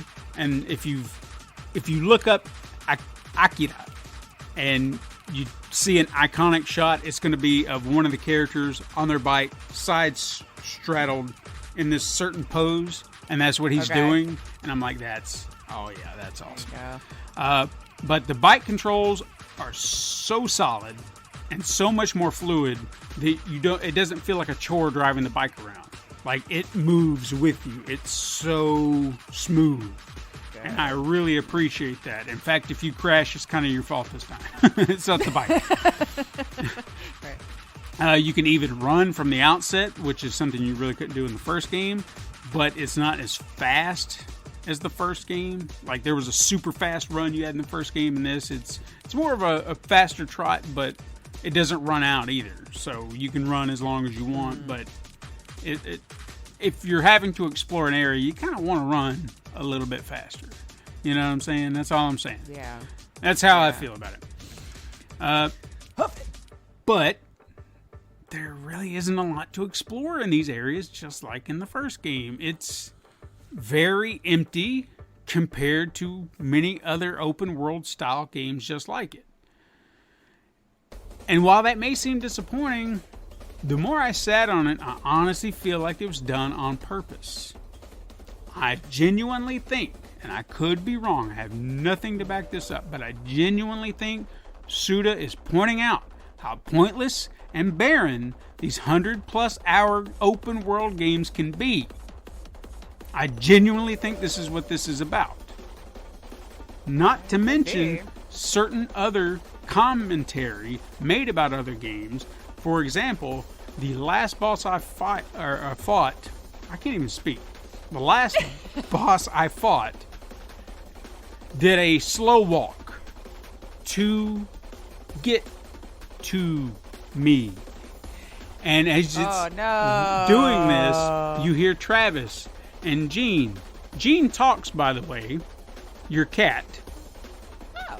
But I'll get into that in a minute because I'm almost positive. At 2 hours. But he's like, I'll get into that in a minute. Buckle in. Go take a potty break. Sibling. But Jean talks.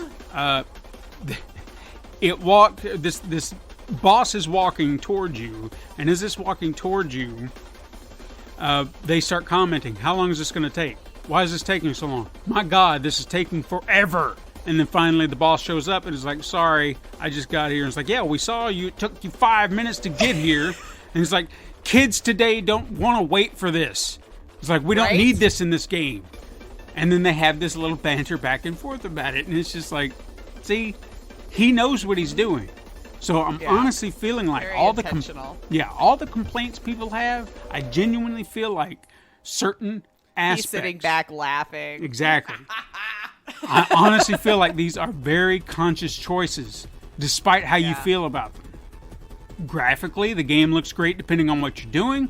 Whenever you're fighting or doing a job, everything looks solid, if not tad dated, but it still looks good. That said, while exploring the city, the graphics are a bit choppy. The frame rates can drop from time to time. It doesn't make the game look unplayable, but it's curious. Like, this is one of those. Noticeable. Yeah, this is one of those things that I can't think of a legit reason why he would do this. You know, like what's the purpose beyond doing that? Game or hardware? Do you think it was built in, or do you think it's just the Switch trying to load it all up? Yeah, it could be the Switch. I mean, that definitely could be part of the problem with it as well, because again, we're talking about the Switch. This game could have looked so much better. It was built for it, though, yeah? Yeah, but it could be better on a different piece of hardware, but we won't get into that. But with No More Heroes, another thing that's always a plus is the soundtrack. I'm sure you've been hearing it the entire time I've been talking. It's no different. Soundtrack is solid. Every piece of music is specifically catered masterfully to the scene in which it plays. And the guitar shred you hear at the fight, like the end of a fight, is like big bold letters come up, kill, and it's like, I can't even do it. But it's especially satisfying. There's so much style to this game. So much that it's a joy. And hopefully I'll get through this very soon because I know we're... I told you it was beefy. I know, and I tried to edit. It's fine. To help out. One absolutely wonderful element to this game are the boss battles themselves. Each one has its own unique approach, so not every fight feels identical. Some are pretty straightforward. You go in, hack and slash, whatever. Some have a twist. Examples include going in to fight one character until another unknown character pops in and kills the ranked fighter before I do. And now I have to fight the guy who killed the guy that killed the fighter that I was supposed to be fighting. And then it's like turns into, okay, wow. So I thought I was coming here for this fight, but now I got to fight you. There's that. Or there was one ranked fighter where we played musical chairs. Oh, good. Yeah, we played musical chairs. I'm pretty rough with elbows, so I could win that. So it's one of those what do you call them? Rhythm games. Like a rhythm game. Oh so yeah. You have to, like QTEs popping on the screen. So you have to kind of keep with the rhythm, and then if you've got all the good rhythm, you're gonna have like a speed boost running to the chairs, and then boom. Oh, nice. And then once you fight that, or when you win that, her friend will come out and fight you, which is like this big poofy blob, and it can kill you like that with a beam. Oh.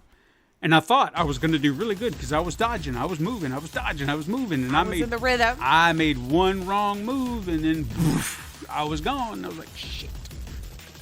So, yeah, it's intense stuff, but I love it. Now, when this game was released, I saw reviews that were split down the middle, but it didn't surprise me. Because I feel like Suda51 is a very divisive game director. Much like Hideo Kojima, he has his own style and flair, which he injects into these games to make them stand apart. And it's a style that's not going to be for everyone. There are references to so much 80s pop culture.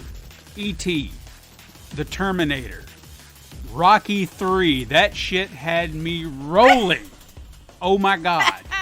That people, if you are aware of these movies, you will immediately recognize. You're going to say, oh, yes, that's it. There are video game references, some that may not seem as blatantly obvious, but some that are. You have video game references to Super Mario 64, climbing a tree and doing a backflip. Yeah. Legend of Zelda, you collect an item, he does that pose that Link does, where he's holding the item up in the air. Fantastic. Final Fantasy. This shit, the same fight that I mentioned, where the slow walker, he wanted to fight in an RPG style. And they argued for a minute. It's like, no, we're not going to do this. This is action. What are you talking about? I was like, no. I feel like that my choice has validation. I want to fight as an RPG. So then we go into RPG mode with the text boxes, fight, magic, summon, grab, items. Sword. Yeah. Drag. And what was beautiful about that is there's a twist to how you beat to that boss. Like, at first I was like, something's not right here. And then I started doing some adjustments to how I was fighting, and then I was like, okay, I see what we're doing here. I got you. You tricked me, you bastards. I won't say what it is because I want people to go out there and try it for themselves because that was pretty good. But Final Fantasy, that was a nice treat. Had me smiling. But then we have deeper cuts. Deeper cuts for, you really have to know what you're talking about. You really have to know the culture. Ultraman, Mobile Suit Gundam, Kamen Rider, even filmmaker Takashi Miike. Do you have any idea about any of these things? No. And I'm pretty sure a lot of people won't. Yeah. One great example that kind of blurs the line of both is as you start a new fight or you're moving into the next ranked match, there's a Netflix-style countdown to the next episode. So they'll show a big G, like for Grasshopper Manufacturing.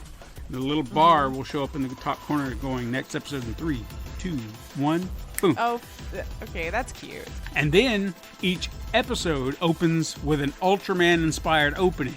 Like, it doesn't necessarily have the music or anything like that would be like, oh, Ultraman. But if you've ever seen an opening to the original Ultraman, you'd get what I'm talking about. Like this shadowy figures off in the background and while the credits are rolling.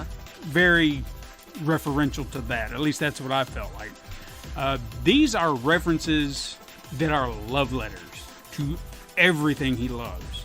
Much like series staples of anime and wrestling. He loves those things, and they're in the game. If you are a fan of Goichi Suda's work, this is a no-brainer. If you ever played any of his games, you'll know whether or not this is for you or not. If you've never played one of his games, I would recommend you go try something like No More Heroes to start with before diving into something like this, because you really have to work up to the insanity. Okay? I was going to ask if someone like who hadn't played the other ones, if you felt could jump into this newest one and enjoy it. You might be able to, but I feel like you would better appreciate it if you had some familiarity to the characters and the story coming from it. Because there are so many questions to ask. Is he married to Sylvia Crystal, the woman who's been torturing him for the last 3 games? And she always seems very dismissive of him. Why does his cat talk like a large man? And we know it's a female because Is he a wizard? She's got kittens that you have to find and collect. Oh. But she talks like this. Okay, Travis, let me tell you something. And you're like, oh, what? Okay. And you roll with it. Why not? Just go with it, yeah. Why does it have to sound like a girl? It doesn't. Doesn't have to. Or what does sounding like that even mean anymore? Who knows? Who knows? Really? You know? But anyway, this game has been a treat for me, and I'm right at the end. In fact, I thought I was going to have time to beat it, but I ran out of time. That's okay. It's fine. Yeah. But I have heard that this will be Travis's last ride, which leaves me curious. Like for good? That's what I've heard. Yeah. So it leaves me curious to know how it's all going to end. Does Suda leave him with a happy ending, or does his endless bloodshed finally catch up with him? But whatever it is, I know I'm going to be satisfied. Good. Dang, because see, I kind of just want to jump into that one. Because of what you said about the game mechanics. Because I think that was my problem with the first one. Yeah, it's I couldn't get on board. Yeah, it's a little something you've got to build up to. But, I apologize, this was a long one, but I really wanted to go deep into this game and do it justice, talk about it right. I guess in reality, 20 minutes or so more than we normally do anyway. Yeah. We buckle in. You're used to it. Yeah, I had a lot to say about it because I really did enjoy this game, and the fact that it continued to bring a smile to my face every time they would do something new. Yeah. Was just like, can't beat that. How many games do that for you? How many games just bring you a smile just because of the way they're presenting something? Yeah. You know? Just fun and unique way. That sounds like a lot of fun. So a good addition to round out the series, if that's what it ends up being, the way it seems to be headed. Yeah. So only on the Switch. Only on the Switch, people. Only on the Switch. Yeah, a Nintendo exclusive. They got their heads in it, which is fine. That's fine. Everyone's allowed. Yeah. That's what we do these days. Ain't nothing wrong with it. Well, excellent. So a Steven recommendation. Yes, absolutely. A Steven recommendation. Excellent. So if you're looking for a new game. And I would even say, as far as a recommendation, like I said, if you've never played a Suda game, go find one, try it out. In fact, you know what? I even forgot one last little thing that I found out he did. This makes me want to go do this. He actually incorporated characters from other games that I didn't even know about. Oh. Yeah. There was like this one character showed up out of nowhere, and I was like, I remembered him from Travis Strikes Again, but then I found out he mentioned this thing called the 25th Ward, and I was like, 25th Ward, what does that sound familiar? Looked it up. It's another game. And I was like, holy shit, what is this? We're no longer the buffs we think we are. Well, I know I'm not. Yeah. I blissfully just go through whatever I enjoy and then delete information as new comes in. But how awesome is that? It makes me want to go seek these out. Yeah. Now I want to go check out what this game is. It may not be anything, but why not? Might have been the intention. Get you searching through other games you may not have found otherwise, or would have given a second thought. That's right. Well, cool. I'll have to get through the first one. You can. I might just have to text you raging. Like, how do I get past this boss? I'm sick of it. Genuinely. If we could have like a Dark Souls feature where you could just like jump into my game real fast, beat that boss, and let me move on with my life, that would be. Yeah. I could live with that. I would sleep. I could do it.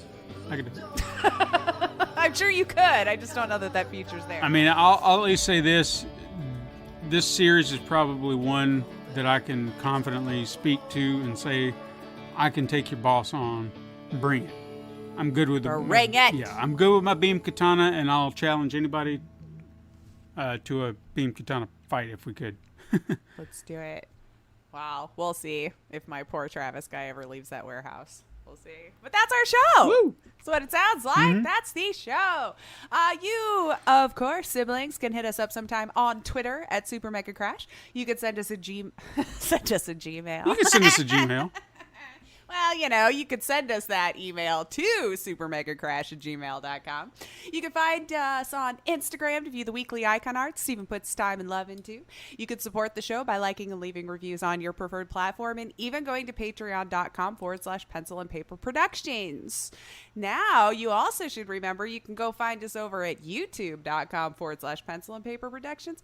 Check out Super Mega Crash Adventures Episode 2, which we dropped on Saturday this week. We just suck at premieres, but just know that it's out there, and you can go watch it, and it's lovely.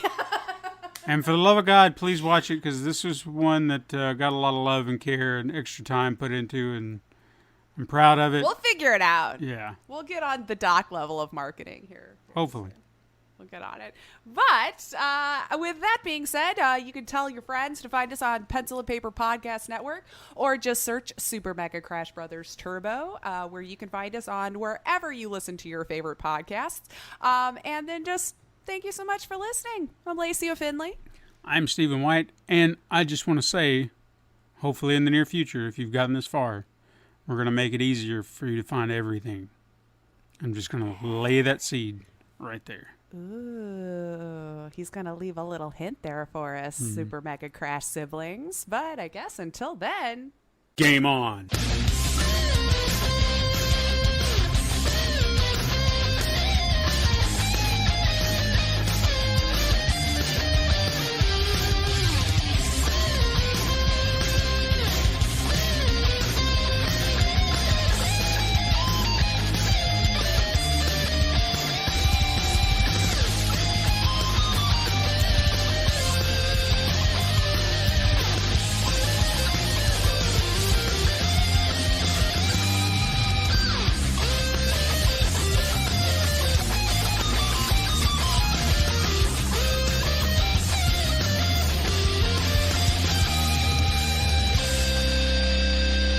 Over, man. This has been a Pencil and Paper Podcast Network production.